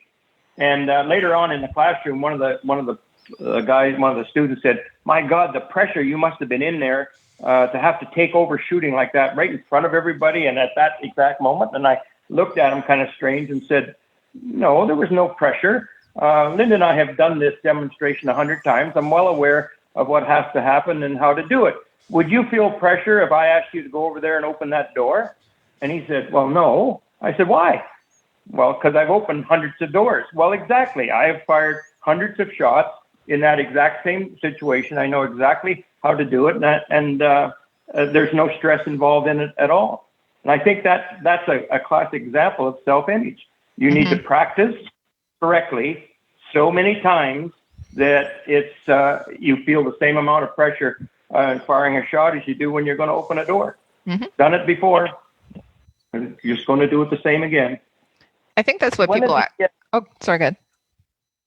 One of the subjects you mentioned earlier this evening was talking about the difference between process and outcome goals, and that's part of yourself very tightly tied to your self-image, because all of our goals are process. We don't do outcome goals at all. Outcome is what happens when you operate a process. So we focus on where you can control it, not at the other end. Those process goals, we have to train people how to do that, how to articulate them, what to say, what to focus on, because they don't have the self-image of being a good shooter, a successful shooter. So we train them in that. We have another device we use called performance analysis, a little bit lengthy to get into in an interview situation like this, but that's where we help them train their minds to think positively and state things in positive ways, productive ways that will move them forward. That's what we find a lot of sort of balking at the gate, as my farm mom would say. You have people that set their goals and use the language that predicts failure. And I mean, why would you do that? My goodness, it's hard enough out there when you're positive about it. So we have to sort of retrain the language, and we use this written device called performance analysis to do that. So what you're talking about is like people. So I think what Keith was talking about is that self-image, and you're talking about process and also that language and reprogramming that. We find that people actually, when they get into a competition, or what I find is when people get into a competition, they put so much pressure on themselves, and then they actually focus on shooting, and if they miss, then they're actually in that, they go down that hole or that rabbit hole, and then they start the negative thought process, self-talk, and the self-talk where they start beating themselves up and start swearing, and really what they need to do is say, I'm good enough, I'm smart enough, gosh darn it, people like me. But I was at a match a couple of years ago, and there was an excellent shooter there, and he's way better than me. I'm just there to shoot and have fun. And he pulled one shot at like 500 yards. He wasn't off by much, but he pulled the shot. And my coach that was there with me walked over to him and said, "Oh man, what was that with that one shot? I was terrible." And then he just walked by, and the guy blew the entire day from then on. He could not hit a damn thing. Couldn't hit anything because he focused on that. So you're exactly right. And bringing up self-talk is part of it. That's how we train that self-image as well, is how we deal with self-talk. And that's why I immediately left process, because it's that's how you get at it. Oftentimes, when we're working with our students, we have a little phrase right on the tip of our tongue. You got a better way to say that? They'll say something. Damn, I missed that one. We go, you got a better way to say that? Or, I like geez, that. I screwed that. Better way to say that? Yeah. Remember what a miss is. All a miss is data. It's opportunity for the next shot. There you go. That's it. To make it the best shot you can. So my coaching or my advice to people after they miss is that shot's long gone. You can't do anything about it. Let's practice, or let's make this shot that you're working on right now, let's make it the best shot you can make it. Forget about something that is already gone. You can't actually change that. The past is the past. Let's look at the future. That's so with that thought in mind, one of the things we preach is focus on the positive, focus on the good things, exactly, and forget the bad things. They whatever data you can get from them to improve the next shot, fine, but then get rid of it and focus on and analyze what you do right. And what you do wrong will just get pushed out of the way. Yep. And that's a lot more fun. And it's people respond better to that too, and they're going to enjoy it. By the way, I'm a huge fan of shooting, obviously, but it has to be fun as well. If it's not fun, why are you doing it? So, and you're going to have more fun if you're actually able to process that material and to hit what you're trying to hit as well, and achieve your goals. Yeah. Exactly right. It gets more and more fun the better you are at it. Yeah. Yes, it does. It does, doesn't it? Yeah. At this point, I would have fun just shooting with the guys. Even if I do terrible, it would be fine. I just miss it so much. So part of it is one of the things I did want to ask you about was training plans. Do you have training plans that you give to your athletes or your students that you send away? I'm not asking for secrets. We're all going to come and see you, but is there anything specific you send people home with? No, what we do is we teach them how to set a goal for a practice. Okay. And that's as far as we really ever get with them. Certainly, when we were doing national team stuff, we had training plans that would go over a longer period. The typical one for Olympic shooting is 4 years, the quadrennial, because that's the competition period. And for something like the guys going on the Bisley team, they might have had training plans leading up to making the Bisley team, but we usually would only have a 4, 5, 6 weeks with them before we took them to Bisley. So then the training plan would be focused over that period of time. Okay. But the training plans are not magical, and they don't add that much to the process if you can't structure a proper a practice session, because that's the kernel unit. That's the smallest unit of that you would plan for. The very basic training plan, there's 2 steps to it. One is to learn what it takes to fire a good shot, step 1. And step 2 is repeat step 1 until the match is over. Yeah. That's really it. But we do like to progress if we've got the time in stages. And of course, the very first stage of this is, can you shoot a group? A group is going to tell us that the rifle's working right, the ammo's working right, the sight's working right, and you're working right. And if you're not getting a group, then you got to look at each one of these 4 steps and see which one needs to be fixed. But everything's in the group, and so if you can't shoot a nice group on a fairly relaxed training day, it's not going to get easier in competition. So you have to master the group first. Yeah. And I think that's where you guys come into on how to master that. And then basically training best practices, training plans, whatever it is, you're going to give that to them. They're going to go home back to their own range. Well, if they're lucky enough, they have a home range, and take that material that they learn it with you with your 1-day course or whatever it is, and then take it back and then just practice it. And it becomes muscle memory or instinctual. And that's, you're going back to the guy that you were talking about, and he didn't know what he was doing, but he was actually, winning. And he kept winning because he was able to actually incorporate it into the process. Yeah. And we hate 1-day courses, by the way. Okay, awesome, good. Okay, go ahead. We're going to talk about courses now. Because I'm coming. So we are doing, given the current situation, we are in fact doing a mental marksmanship seminar this year. Originally scheduled for April, then June, but now it's scheduled for the 10th of October. So I think we're safe out there. Okay. You should try and come to it. Yes, you should. Why don't I check my schedule? Because I would really like to. What other courses? Oh, sorry. Go ahead. It's a Sunday. Oh. Supposed to have Sunday off. Okay. Commune with the shooting spirits on Sunday.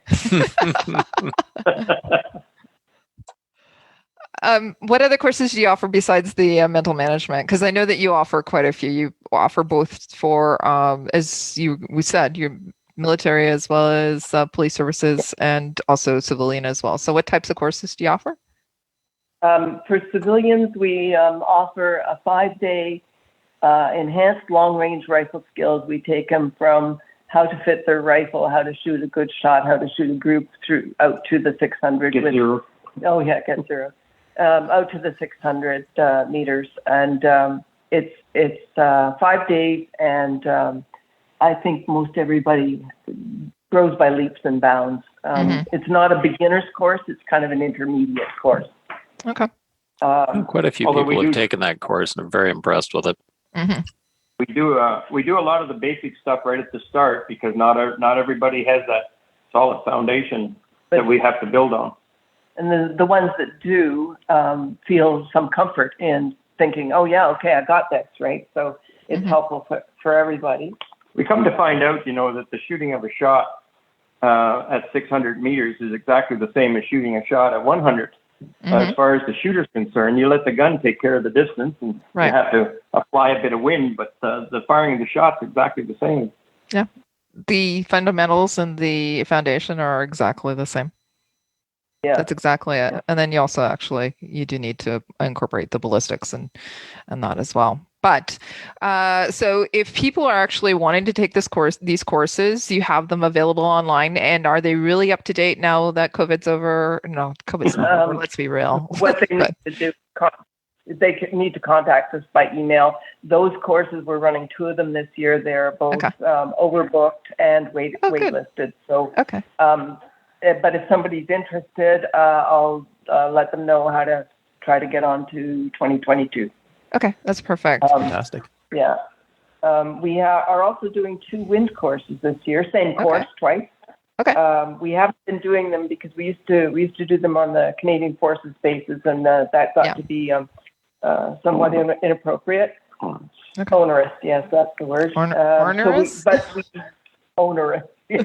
Okay. We're widening our range so that we get a little bit less subtle wind. Our wind before was sneaky, and it's hard to teach sneaky to new shooters or new wind readers. So we're trying to make it what I call a Crayola wind. You know, it's very broad brush, very, yes, it's there, I see it, okay. Oh, I didn't set for it, and yes, I see what it does to my shot. You know, that's the kind of learning that you need. Yeah. So we're offering those, one in August and one in October now. I might have a space on one of them because when you change the date 3 times, not everybody can reset their calendar. So people have been very good, though. Yeah. Very, very good. I'm sure that you'll actually be able to fill it up. People are just wanting to get out and shoot. COVID's actually impacted so many people in their ability to actually shoot. We don't know if service conditions nationals are going to be being held or not. We don't know anything. We'll know probably in a little bit. But once these courses are solidified and we're able to go to them, I'm sure that you'll actually, again, have those wait lists and so many people going to them. You have those 2 books available. Where can people purchase both of them? They're online. Okay. On it up here so that I'd be able to answer this properly. They're all available either on Amazon.ca or .com, and if you're from someplace other than the States or Canada, there's a place to buy them as well, and they can just contact me and I'll set them up to find them. Cool. Buy them through Amazon and have it delivered to your door. Yep. We also have a couple of Facebook pages. We have one for the Milcun Training Center, which is just general information about the ranges and what's going on that way, and our main courses. We also run a club here called the Operational Shooting Association. So we have a Facebook page called OSA Canada. And that's in tune with what we're doing on weekends for the club members and that sort of thing. And then we have one called Marksmanship Tip of the Day. I know, I share those. It is not of the day anymore. I know. I don't have the means to change the name. A very dear friend of ours set it up, and then Facebook changed their software for managing the rotation of the tips 3 times in a row, and he had it by the time we got to the 3rd time. Yeah. So it's more like every week or 2 there's a new tip. But they're straight out of the Secrets of Mental Marksmanship book. So if somebody thinks they don't want to put up the $40 for the book, they can go and read some of the tips. I share it regularly. I manage the Project Maple Seed pages, and so with instructing people on marksmanship there. Actually, we have a little bit of a relationship with you guys at Milcun too, and so I like sharing those because the information is short, sweet, and to the point, but the tips are incredible. If you actually use those tips, your marksmanship will increase significantly as well. So they're really, really good tips. Oh, Go and thank you. go and join the Facebook page. You'll get those tips and it'll help you with your shooting. So if you can't get to Milcun, I highly recommend going and taking a course. But if you live in like, I don't know, Alberta and you can't go, just even buy the book and work on those tips that you Well, guys. We've had students here before from Alberta. I know. Just a little drive. Yeah, it's Not that bad. It's okay. And drive out there. Sponsors? You can drive out here. Yeah. Sponsors, do you want to give a shout out to some of your sponsors? I know you have a ton of them, but is there anybody in particular you want to actually just say thank you to, or? No, I think all of our suppliers are our sponsors, and Yeah. they all do this incredibly well. I'd hate to mention one and forget another. Yeah, you have a we lot. put on our webpage, the Milcun.com webpage has them all listed with their logos and Mhm. and links, and they're awesome. I can't tell you enough good stuff about the businesses in Canada. They really do everything they can behind the scenes to make sure that we still have a shooting community. Yeah, they do. You have some great sponsors on there as well. I support them all. Yeah.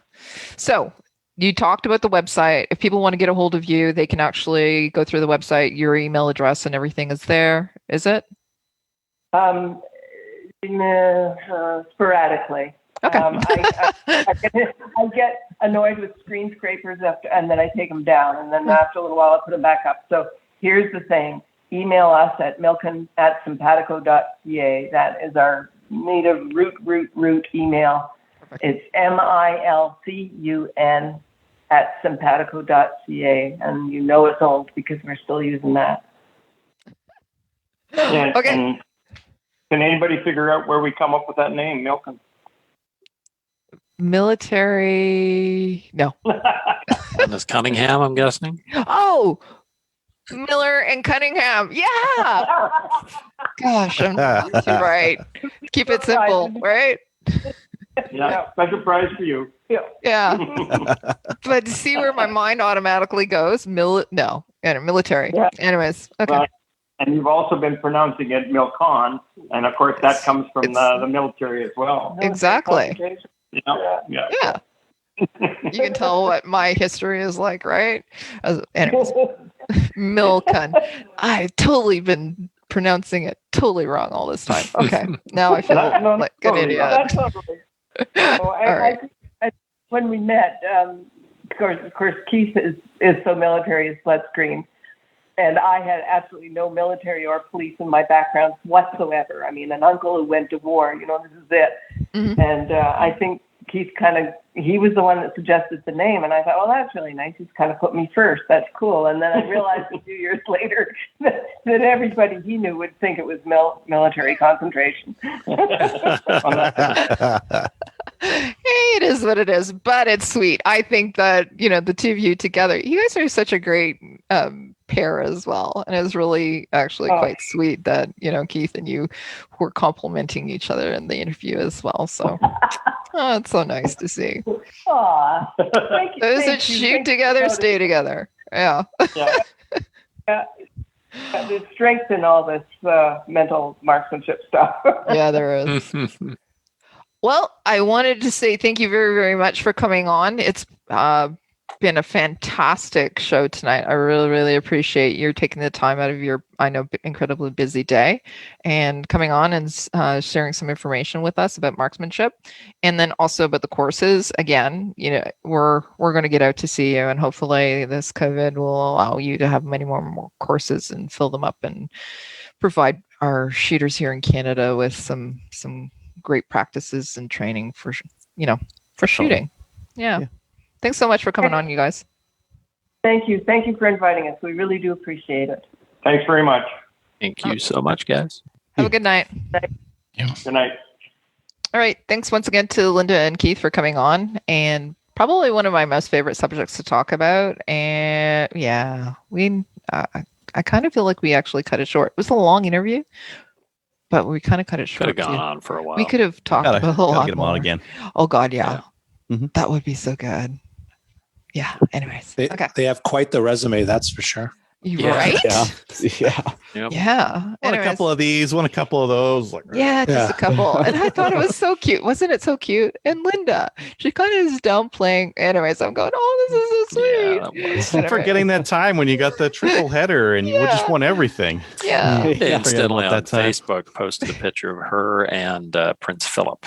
Yes, I saw Oh, that. that was a great photo. Yeah, that's when Prince Philip died. So yeah. Yeah. Anyways. Oh, he didn't die at the competition. At this With yeah. Linda, When she posted this it year. after he Yeah. passed. Yes. Thanks Yes. for clarifying that, Dave. All right. Although he Okay. has looked like he was dead since then. But anyway. He was 98 when he passed. so- No, he's done all right. okay. Pretty good run, really. Yeah, no, eh? Mhm. Okay, let's get into listener feedback. Listener feedback is sponsored by Army DC Gunsmith. Army DC Gunsmith is a full-service gunsmith who specializes in firearms refinishing. He offers hot bluing, parkerizing, Cerakote finishes, as well as wood and steel refinishing. Check out his online inventory of new and used guns, firearms, accessories, optics, and more at dcgunsmith.ca. You can also join him on the Facebook as well as the Instagrams. And a huge shout out to Denny as well with helping out with the contest recently. Not Mhm. contest. It is a random generated assignment of spreadsheet winnings. Does that make sense? For Glorious of Kazakhstan. Okay. Okay. Not a Emails. contest. What? Not a contest. 100% It is not a contest. 100% not a contest. Hey, Mo, Yes. do you have access to our show notes? I can pull them up. Okay, never mind. Kyle, do you have access to our show notes? Yep. Do you see them right now? Yeah. Do you see Yeah, the email? Mo was fired after Right there. half an episode. Okay, so this is from Ian. Why don't you take it away? Thanks, Yeah. Dave. All right. Hey guys, besides wanting to put my name in for the Grey Birch draw, I wanted to say thanks for the work you all do week after week. The friendly banter, great guests, and subject matter, as well as the obvious passion you have for our sport. I can't wait for each new episode. I often listen by podcast, but then find myself watching segments on YouTube for the visual where listening doesn't do it justice. Thank you, Ian. Well, Right. thanks, Ian, Can't for see actually Kelly. donating as well. What? You got to listen to. You got to watch on the YouTubes to see Kelly. That's Oh, all anybody yeah, cares that's- about. Yeah, no. See what hat you're wearing this week. I know. I'm You ready like my now. hat? Okay, I do like perfect. your I hat. see. Well, I was actually giving you time to pull up the show notes. There you go. Let's see how my reading is. Okay, so take it away. The one from Ed. Hi guys, I was in Bullseye last month buying some ammo and other needed items. The guy serving me noticed that my PAL expires at the end of the year. He said I should renew it soon, as the RCMP are moving at the speed of government on everything. Early this month, I sent in my renewal online, expecting it to take months. I received renewal in about 2 weeks. Wow. Has the RCMP hired some people from the private sector to do the work? Ed. Oh, zing! Yeah, I know. I don't know. I don't know what's taking place too. I sent mine in, and it took 2 weeks for mine as well, and that's in Ontario. So Weeks for what? for PAL renewal. That's not bad. Yeah, I know. Eh? Yeah.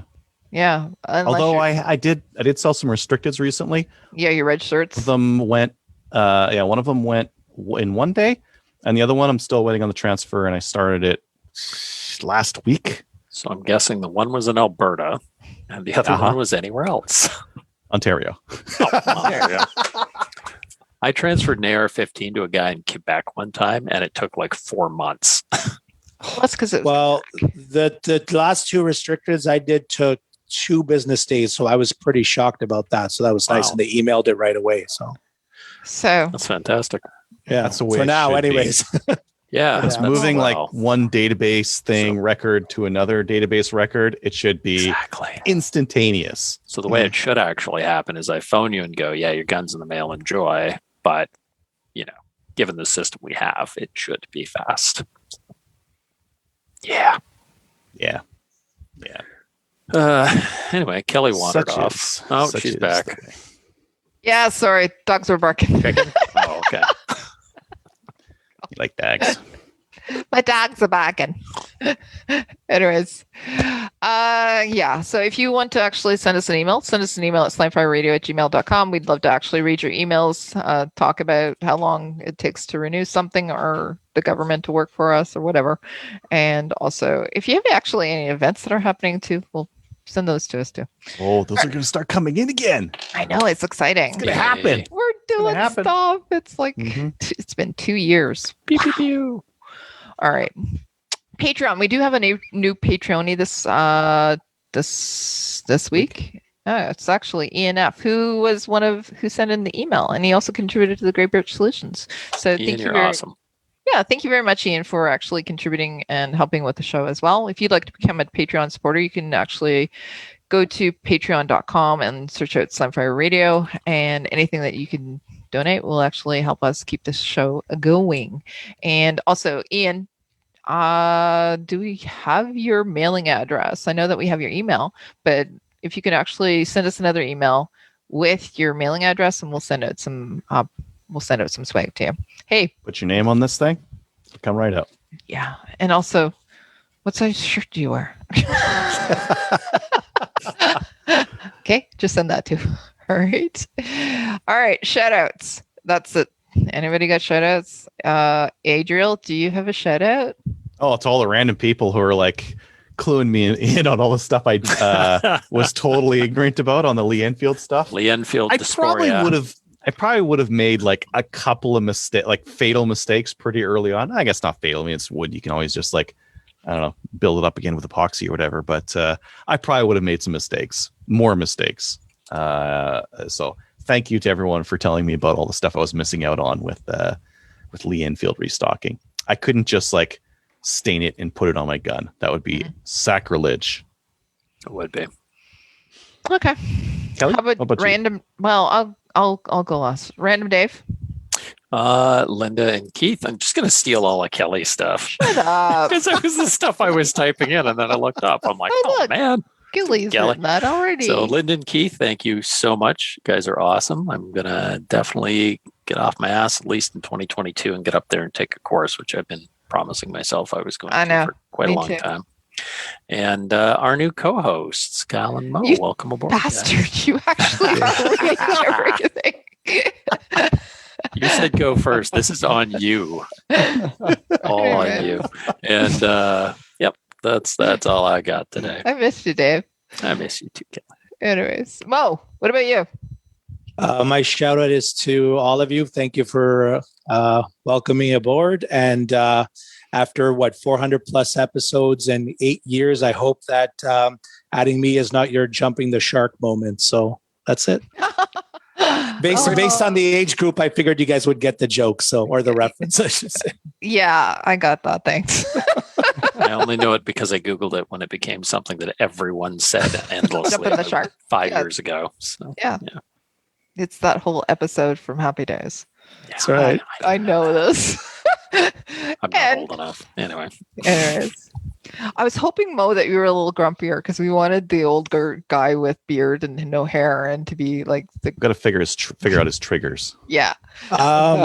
If you want me to be grumpy, I can do grumpy. I'll work with it. Okay, good. We'll send Trevor over. He'll train you up. Yeah. Kyle, what about Where'd you you? get that shirt, by the way, Mo? Sorry, Kelly. One The Pew Pew Life, Collian Noir's Collian website. Noir. okay. Yeah. So I ordered a couple of T-shirts. I ordered a couple of hats. Some nice stuff that I'm going to wear out in public. That one that says love, and it's got like a pistol and a rifle and ammo in between. So I'm just going to wear that out and see what happens. Nice. Yeah, that one there is specific. I got a black version of that. Specific Keep Canada Tactical. Yeah. Cool. He's got some good stuff over there. Yeah, it does. Kyle, what about you? Got any shout outs? Same as Mo. Shout out you guys. Thank you for having me here. I'm looking forward to future episodes. Well, I'm looking for Awesome. looking forward to future episodes where you guys are on. Yeah. Thank you. So I was going to pull a Trevor and say, now that we have new co-hosts, I'm out. No, don't do that. Bye, Mo. Have fun. Bye, Kyle. Yeah, me too. See ya. Let's see how it goes. No, I'm not going to do that. I'm going to stick around for a while, especially with our brand new host. I wanted to say thank you guys for stepping up, and also, I know, hey, I get this. Shush. Anyways, for stepping up and coming on, and I'm really looking forward to working with you. And also, again, I'm going to say it anyways because I wrote it down, and it's like Keith and Linda. Oh, so amazing. So, anyways, I'm looking forward to actually going out and training with them as well. Oh, I forgot to thank our local Leopold rep for the swag. I forgot to mention Thanks. that. You know what? We're going to hang up on each other. I'm going to call you right back. Anyways. And thanks to everyone who applied really for the to be co-host, absolutely. because So it was a tough decision. There's a lot of really good applications, and yeah, there I was think that, and everybody who sent feedback as well. There was some feedback. Yeah. Too. yeah, So the feedback was good thank too. everybody on that. Mhm. Okay. Guess what, everybody? It's time to say goodnight. So go check us out on Gunners Canada. Give us a like on Facebook. Give us actually a review on Facebook as well, because that's actually now active. Go join the CCFR. Donate to their legal challenge. Try and win a sign if you'd like to. And guess what? You'll see us all next week, hopefully. Bye, Good night, everybody. Kelly. Good night, Kelly. Kelly. Good night. Good night, Kelly.